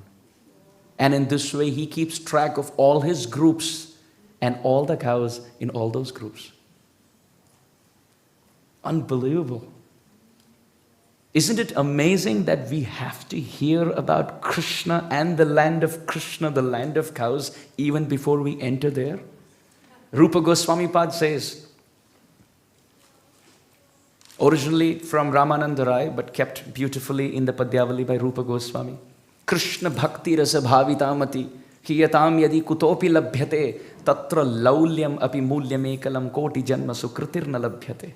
That the only price to pay to attain Krishna is genuine love and genuine greed, laulyam, hankering, yearning to get him. It's not that we always hear about, of course we need to have a nice balance of hearing about the precarious nature of this world, but that's not why we are performing bhakti. We are not performing bhakti as escapists, because I don't want this world. Because this world is a dangerous place, Krishna, let me come to you. That's not we are not looking for relocation to escape our problems. We are looking for relocation because we love to be with Krishna in the transcendental world of Goloka Vrindavan. That's the purpose of Hari Katha. To hear about the place where we want to go, to fan the inner spark. Yes, I want it. And living in this world, our feet are grounded in humility in this world, but the eyes must be towards the sky, towards that realm. Not that we have our eyes and feet in this world. We must have our feet in this world, but eyes in that world, with the aspiration that someday, not just the eyes, but the feet will also land up in that world. This verse, which talks about eagerness and yearning, is the verse from where Srila Prabhupada took the term Krishna consciousness. Krishna bhakti rasa bhavita mati in Sanskrit can be translated in English as Krishna consciousness. Srila Prabhupada said, this is the international society for all those who want to fall in love with Krishna. Calling out to Krishna. As Krishna's calling out to the cows. There are beautiful names of the cows. Let's call out to them. As we are hearing, let's live that Katha. Krishna calls out to his cows. And it's beautifully described how he calls out to his cows. At different times, actually. When Krishna takes all his cows to Govardhan, and they're all grazing so beautifully in lush green grass, and Krishna's friends are all playing from sunrise to sunset. Sometimes they're playing on the flutes, sometimes they're running behind birds to catch them by their shadow. And sometimes Krishna and his friends are swinging, sometimes jumping into water. And jumping, squatting like frogs. Sometimes singing like the cuckoos. Sometimes dancing like the peacock. Sometimes Krishna and his friends would jump into water and swim across like white swans. And the swan is swimming. And he opens his eyes and looks around. He has so many swans in the form of the cowherd boys. They're also swimming next to their swan. So the swan gets intimidated. They're all trying to mimic me. So the swan goes underwater. And all the friends go underwater. The swan comes up thinking, they all disappeared. Starts to swim. And he opens his eyes. And Krishna and Balaram are swimming next to the swan. As these friends are playing, they get tired. And they rest under different trees. And at that point, most of the cows are grazing in the lush, green, grass-filled forests of Vrindavan. It's almost like Vrindavan is an ocean of green grass. It's actually the green sea. And as the cows are grazing and eating that grass, there are some very matured, Vatsalyamai, motherly, affectionate cows who are grave and only looking for Krishna's well-being. As Krishna and the cowherd boys are all resting, these cows take turn to guard the boys, to protect them. And as they wake up, rejuvenated from their sleep, they look for their sticks, and the cows start licking the feet of Krishna and sniffing him with so much joy. And at that point, Krishna looks, it's time for me to call the cows back. It's evening time. Just like as they left in the morning together, they must come back in the evening together. In fact, their leaving together is also so beautifully described. Should I continue and explain how the cows are leaving in the morning? Yes. Are you sure? Yes. Srila Krishnadas Kaviraj Goswami explains in another beautiful text. In the morning when Krishna and Balaram and all the boys leave with the cows and calves, it's like unlimited white rivers all flowing towards the forest. When the demigods from the heaven are looking down, they see, we are seeing in this world Ganga, Yamuna, Saraswati, Narmada, Sindhu, Kaveri, Ityadi, right? 7 rivers. But the demigods, when they see from their celestial planes, they see Vrindavan is flooded with multiple white-complexioned milk rivers in the form of the cows. And what are these calves looking like? They look like small, cute milk bubbles on that river. And then it's described. The cowherd men don't want the calves to go because they're inexperienced. So if they go into the forest, they may frolic to different places and they may get lost. Sometimes they may fall into a ditch or they may hide inside a cave. So the cowherd men don't want little calves to go. So they're jumping into this white milk river or rivers to stop the calves. And from heaven, they look like fishes who are blocking the river current. And as they're trying to do this, some of the milk pots that they're holding under the udder of the cow is all flowing in that milk river. And the back end of those milk pots look like the shell of turtles swimming in that white milk river. At the same time, there are some gopis who are collecting that milk in their lotus palms, and it seems like red lotuses are blossoming in the form of their palms from that milk river of those cows' love for Krishna. And what's astonishing is that as they're going into the forest, as they're walking, they all have bells around their neck, which are tinkling. And they're all tinkling at different frequencies and different pitches. So it's like a symphony, musical symphony, where Krishna's playing the flute, mixing with his ankle bells. And there are cowherd boys playing on the conch shell, some blowing on a buffalo horn, some playing on a trumpet. And these cows and calves are joining the party with beautiful bells around their neck, golden bells around their ankles, golden bells on the horns. In fact, they have different types of horns. They have shorter horns, longer horns, wider horns. And their milk bags in the form of the udder are full of love for Krishna. And as these cows are looking at Krishna, there's no need for anyone to even milk those cows. Love from their heart is just pouring out of their udder, out of love for Krishna. And the calves don't even have to suck that milk, because it's just given free. As the demigods are watching, these neck bells are tinkling. Srila Jiva Goswami in Gopal Champu, he writes something brilliant. He says that every verse in Sanskrit has 4 lines. It has how many lines? 4 lines. They are called 4 padas.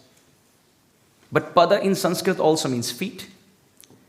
So every cow in Vrindavan is like a sacred verse which has the neck bell of melody and has the 4 lines in the form of the 4 padas or 4 feet. And as they walk through the dust of Vrindavan, they give the same sound vibration that Vedic verses give when they are sung. And it's described in this beautiful, wonderful symphony.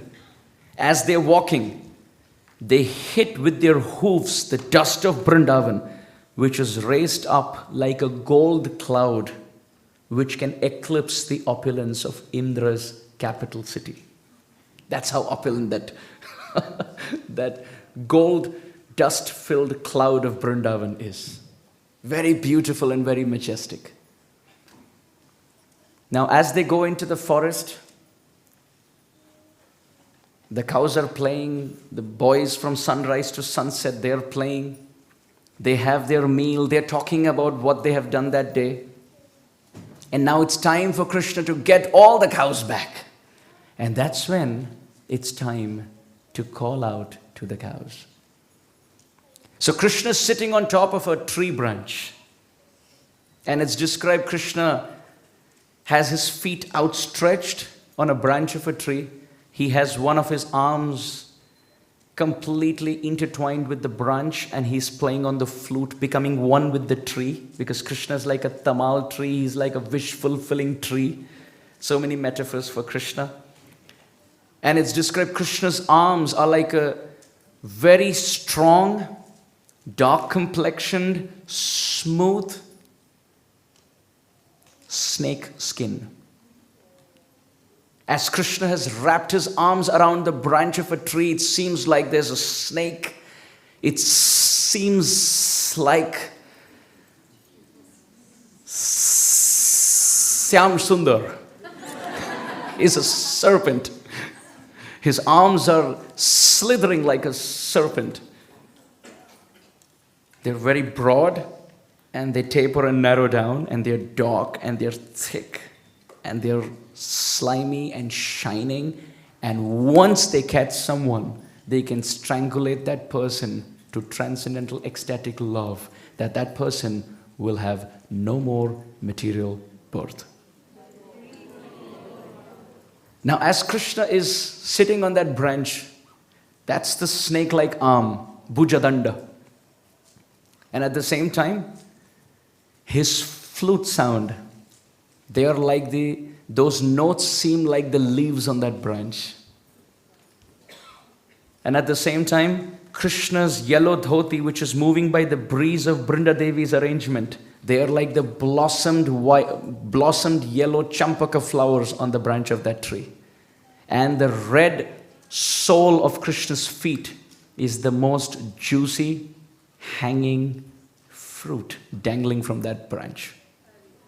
And in this mood, Krishna is calling out to his cows. Is everyone ready to support Krishna in his eternal project of calling out to calves in the evening? Please say Haribo. Haribo. So let's call out.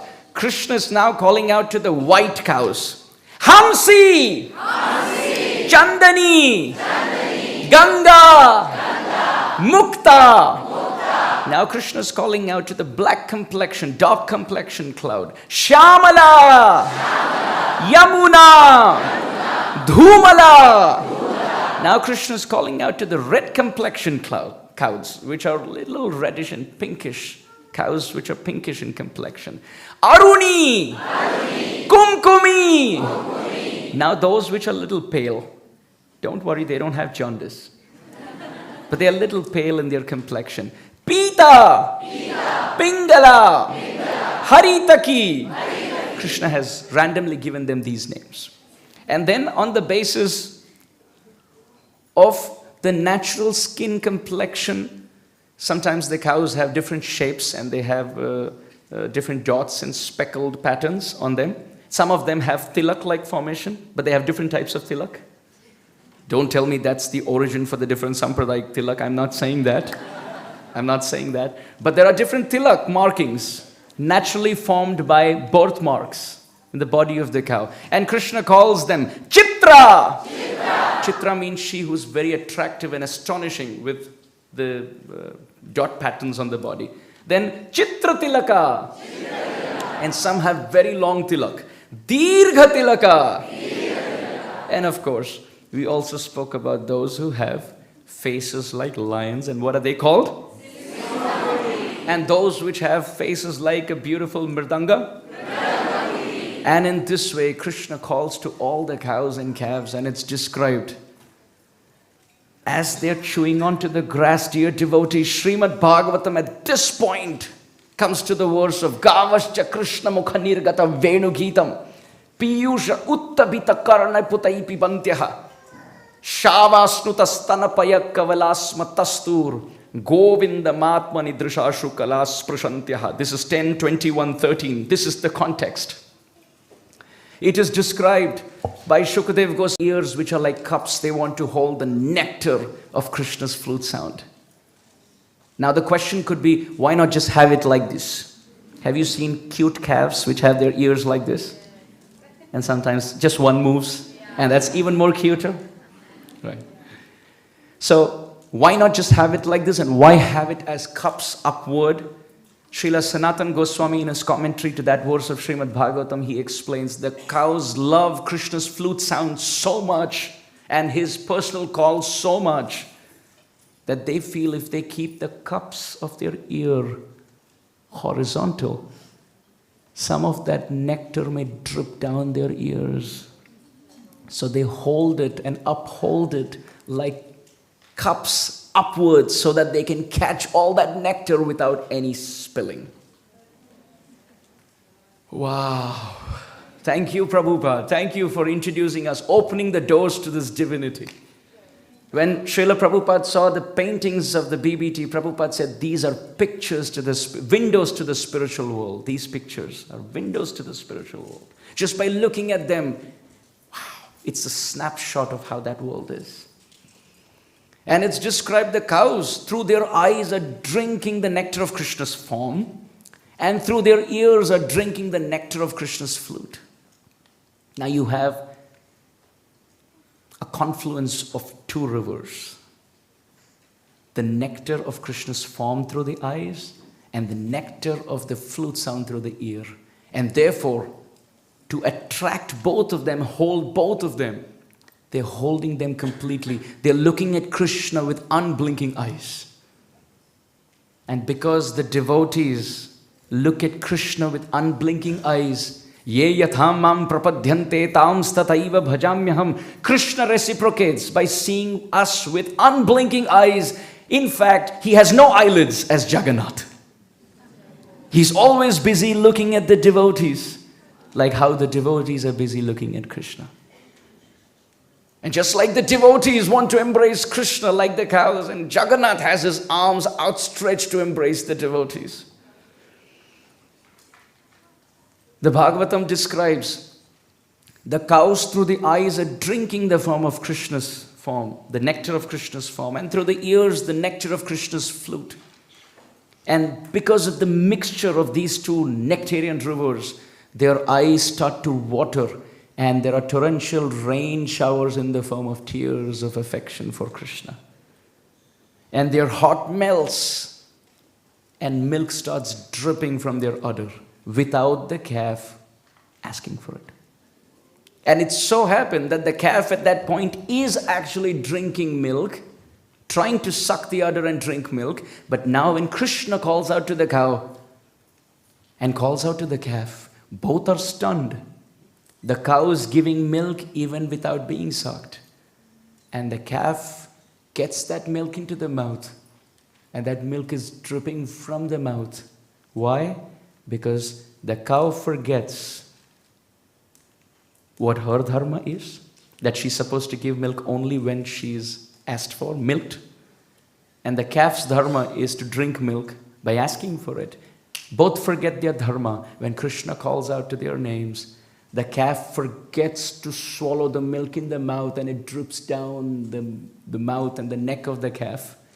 And the cow forgets to give milk only when milked, and opens the floodgate to nectar. The mouth of the cow is full of grass, the mouth of the calf is full of milk, and both forget what chewing is all about. The cow forgets what a grass is. The calf forgets what milk is. In fact, they forget who they are. They forget what swallowing and chewing and biting is all about. And the cow just looks at Krishna with grass out of its mouth pointing in all directions. The more disorganized the direction of the grass, more is the ecstatic love. The cow is looking at Krishna with unblinking eyes and ears like vessels holding the nectar, forgetting to chew the grass. And the calf looks at Krishna with milk dripping from its mouth. Who teaches a 2-day-old calf what love for Krishna is? It's so natural. The gopis are saying this verse to actually hint to something very, very deep. The gopis are saying, when the friends of Krishna can meet Krishna, when Mother Yashoda and Nanda Baba can meet Krishna, where even the cows and the calves can express their love for Krishna, then why is it wrong when we want to serve Krishna? Why are we considered to be a social outcast in the land where everyone loves Krishna? If the cow in motherly love can love Krishna, why can't the gopis love in their spontaneous love, just like the mothers, like the cow or like the calf? They're forgetting their dharma. They're forgetting themselves. They're forgetting their home. So if we forget our dharma and we forget our home, where is adharma in that? Srila Baladev Vidyabhushan, as a commentary to that verse, he has said, falling in love with Krishna is natural for the soul. In fact, Srila Prabhupada, when he came to Boston, during those days, His Holiness Satswarup Maharaj and others in Boston, they would do the service of reading the Krishna book at a local radio station. They would read Krishna book at the local radio station. And this radio used to be broadcasted to everyone in the city. So imagine anyone just tuning into a certain radio frequency and they get to hear Krishna book. And when Prabhupada was told about it, they had just recorded the pastime of Kaliya. So Prabhupada requested, I would like to hear the recording. And there was one Prabhu who was playing the role of Krishna, being trapped, and the male narration in Kaliya, the male narration behind the whole scene. And there was one Mataji who was playing the female narration, playing the role of Mother Yashoda's pangs of separation. And while narrating it in a dramatic fashion, she said, Krishna! Krishna, please! I can't live without you. Please come back. Please come alive. We're all going to die without you. She was screaming out of dramatic representation of that pastime. And when Prabhupada heard it, he became grave. He said, I want to meet that Mataji. Now when devotees went and told the Mataji, Prabhupada wants to see you. And when she came to Srila Prabhupada, Prabhupada looked at her and said, I heard the recording of your narration. Thank you very much. Prabhupada said, when you cried for Krishna on behalf of Mother Yashoda, all that I want to tell you is continue crying all your life. Prabhupada said, this is our movement. Our movement is not about I have gotten Krishna, I have attained Krishna. It's about how and when can I find him. He said, if you continue to chant and serve and call out to Krishna like this, may you attain ecstatic love.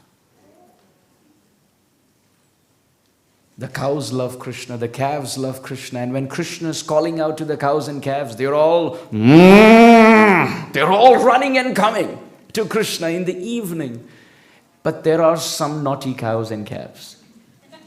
Krishna is doing his japa and calling out to all the names in all the groups and counting his 16 rounds. This world is only a reflection of that world. So if there's chanting here, there must be chanting there. And Krishna is chanting the names of all the cows and calves. But there are some naughty calves and cows who wouldn't come when Krishna is making a public group announcement. Have you seen when the airline announcers, they're announcing zone 1, zone 2, zone 3, etc. And there are some passengers who won't arrive on time. Then what happens? Then there's a personalized call by name. This is the final call. Right? With a passenger with that name. Where do you think that comes from? It comes from Goloka Vrindavan. Because the cows are called out in groups. And there are some naughty ones. They say, well, if I go now, that's good. But if I don't go now, it's very good. Because then he will call me by my name, and that's exactly what happens. Krishna loves his cows and calves so much that when there are calves and cows hiding, Krishna then calls out to them individually. He jumps off the tree and starts looking out for them, and they're like, that's all that I want. That personal relationship with the only one for the rest of eternity that I can happily lose my heart to, and it will never be broken. The cows come back. The calves come back. They're all happy, embracing Krishna. They're licking Krishna's feet. They're smelling Krishna all over, and Krishna's embracing them. And as they come back to Vrindavan, Krishna's very sad because now he has to surrender all the cows and calves back to the cowherd men who are also going to have another counting done. And the cows and calves are sad again. And Krishna goes to sleep, and they have to wait a whole night. And next morning, when Mother Yashoda wakes Krishna up, he wouldn't wake, because now the cowherd man has to go into the room and tell Krishna, there are cows and calves waiting for you another day. Thank you very much.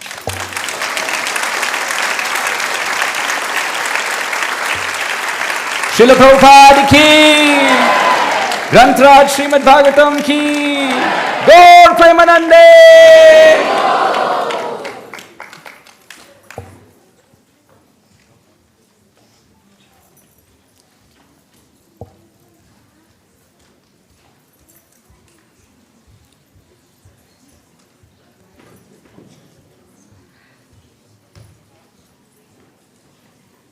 His Grace Amarendra Prabhu ki. So please stay here for a few more minutes as we make some important announcement for tonight and tomorrow and day after, especially those who are planning to come tomorrow and day after. How many of you would like to come tomorrow and day after? Fantastic. So just a few logistic announcements. All of you have been given the band today on registration, so please remember to wear your band when you're coming into the Katha tomorrow. And if you have the band on, these are waterproof, so you can come straight in. You don't need to go to the registration desk, so you'll be able to arrive and straight away come here. We'll start promptly at 4:30 p.m. tomorrow. That's the time the Katha starts. And then the prasadam will be served from 7:15, just across the road, across the hall, sorry. And then today we want to thank the devotees who've been working hard, to begin with this, to put on this 3-day festival. Especially we want to thank Krishna Mataji, who was only planning to be here a few hours actually, just in the morning and the evening, landed up staying whole day with the help of ashram devotees and some devotees from our congregation for putting out wonderful prasadam. How was the prasadam this evening? So thank you, Krishna Mataji, and to your team. We also want to thank the devotees in the car park and other volunteers who've been working closely with Dinanath Gauranga Prabhu, who's been working behind the scenes, coordinating with Sachirani Mataji and other devotees in putting this festival. So thank you to those devotees. And we will also hear more about Srimad Bhagavatam tomorrow and day after, so please stay tuned. But as you can see, as Vaishnava Prabhu mentioned at the beginning of the talk, that we are really celebrating an occasion of imbibing Srimad Bhagavatam in our life, in our heart, and also sharing it with others. So 17th of September marks a big date for us, which is Bhadra Purnima, and it is directly mentioned in the Srimad Bhagavatam. Here you can see the verse is right here. It's not a marketing strategy, by the way. This strategy was done 5,000 years ago by Sukadeva Goswami. We just decided to pick it up 4 years ago and make it a worldwide revolution to try and distribute Srimad Bhagavatam sets. So in Srimad Bhagavatam, it is mentioned that if on the full moon day of the month of Bhadra, if you place the Srimad Bhagavatam on a golden throne, which is right there, there is the first canto of the Bhagavatam and a golden throne just underneath that, you will attain the supreme transcendental destination. And so yeah, it's directly there by Srila Sukadeva Goswami. And anything which is there in the Bhagavatam, right from the first canto, where it's mentioned, Prayonu alpeshu sabhya kale asmin yuge jana manda samanda matayo manda bhagya hi upadrita. This was written 5,000 years ago. Do you agree the whole verse is coming to true now? Anybody here agrees? Please put your hands up. Okay, everybody agrees with that. So it's evident that every verse of the Bhagavatam, every word is so potent. So we have to really take this mission of Srila Prabhupada as he came to Boston. He only had few sets, the 3 volumes of Srimad Bhagavatam when he came onto the dock and the cases arrived of the Srimad Bhagavatam. And we heard the other day Keshav Maharaj speaking that how when he went into the shop to try and display his set of Bhagavatam, the lady said no, but later on she agreed and had the whole set placed there, and those 3 volumes, and Prabhupada could distribute many, many books. So here at Bhaktivedanta Manor, we want to distribute 800 sets of Srimad Bhagavatam this year. It's a big task. In Janmashtami, I'm very happy to say here in front of Prabhuji and Srila Prabhupada that we distributed 92 sets of Srimad Bhagavatam in the 2 days.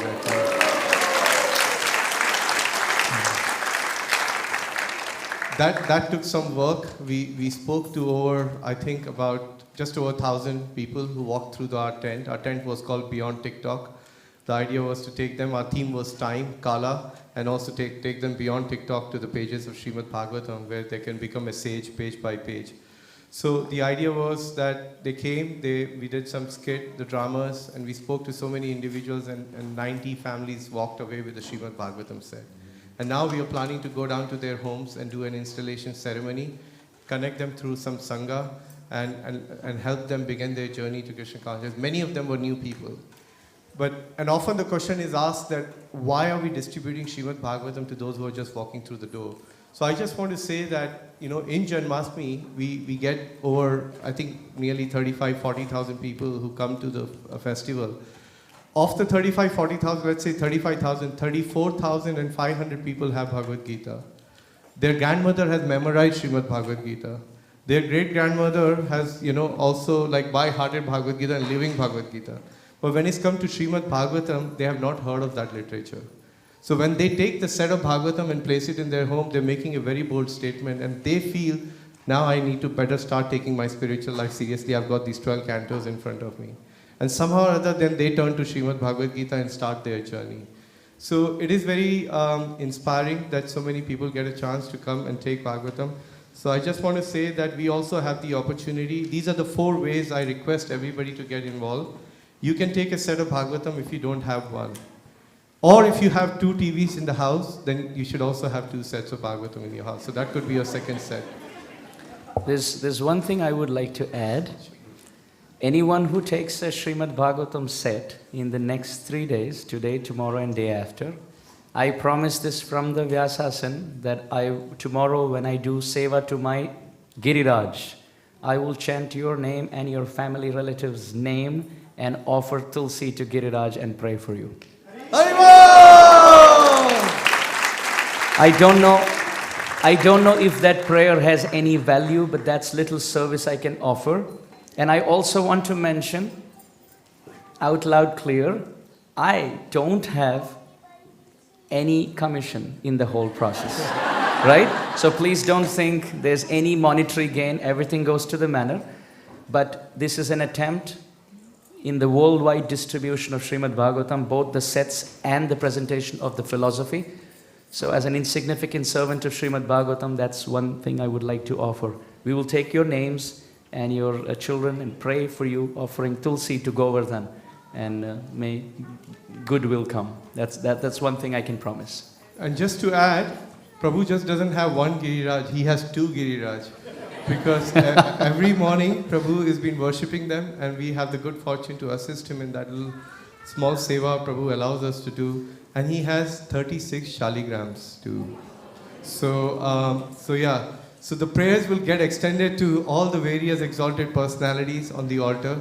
So that's one thing. And secondly, you can also gift a Bhagavatam set to your friend. Bhadra Purnima is on 17th of September, so you have nearly 20 days till it arrives. Or finally, you can also send a gift in the form of Srimad Bhagavatam to your loved ones in India or anywhere in the world. If you like to send it in India, it's only 108 pounds, and we will deliver it to their doorstep in their local language, to your friends, family, relatives, anywhere, and also any other part of the world. So do see us for the prices for the other parts of the world. And finally, there is a beautiful Harinam Chintamani stone right next to Amarendra Prabhu here. So this is a beautiful stone called Agate stone, which we flew in all the way from Rajasthan. And it has a holy name engraved on it very beautifully. And tonight we will be gifting this to Amarendra Prabhu so he can offer it to Giriraj tomorrow. And anyone who signs up for a set of Bhagavatam, Prabhuji will personally, by his own lotus hand, he will give this beautiful gift to each person. We only got 120, so and we want to distribute 600 sets. So I don't know how that's going to work out. We'll find a way to do it.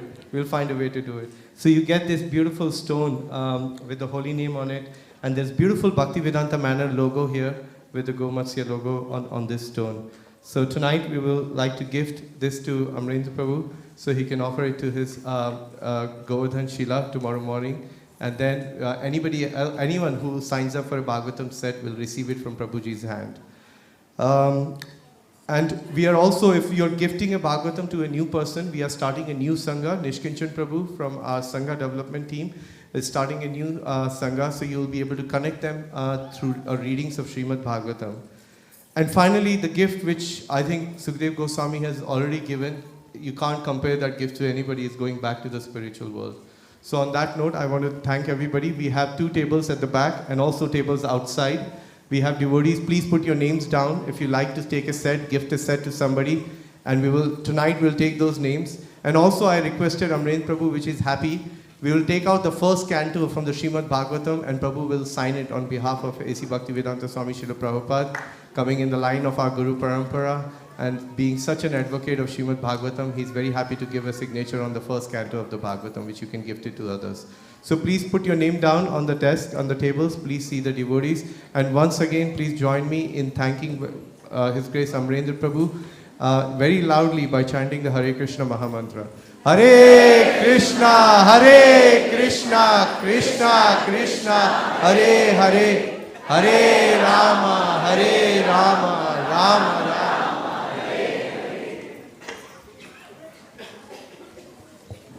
Sorry, one last thing. We need about 20 volunteers to just help us stack up the chairs on the right, and maybe 10 on this side and 10 on that side. So tomorrow we have a program here in the morning and then Katha in the evening. So if you could please help us to stack up the chairs, we'll be very, very grateful. Thank you everybody. Hare Krishna. Have a good night. Vancha kalpatarubhyascha kripa sindhu bevacha patita nam pavanebhyo vaishnavebhyo.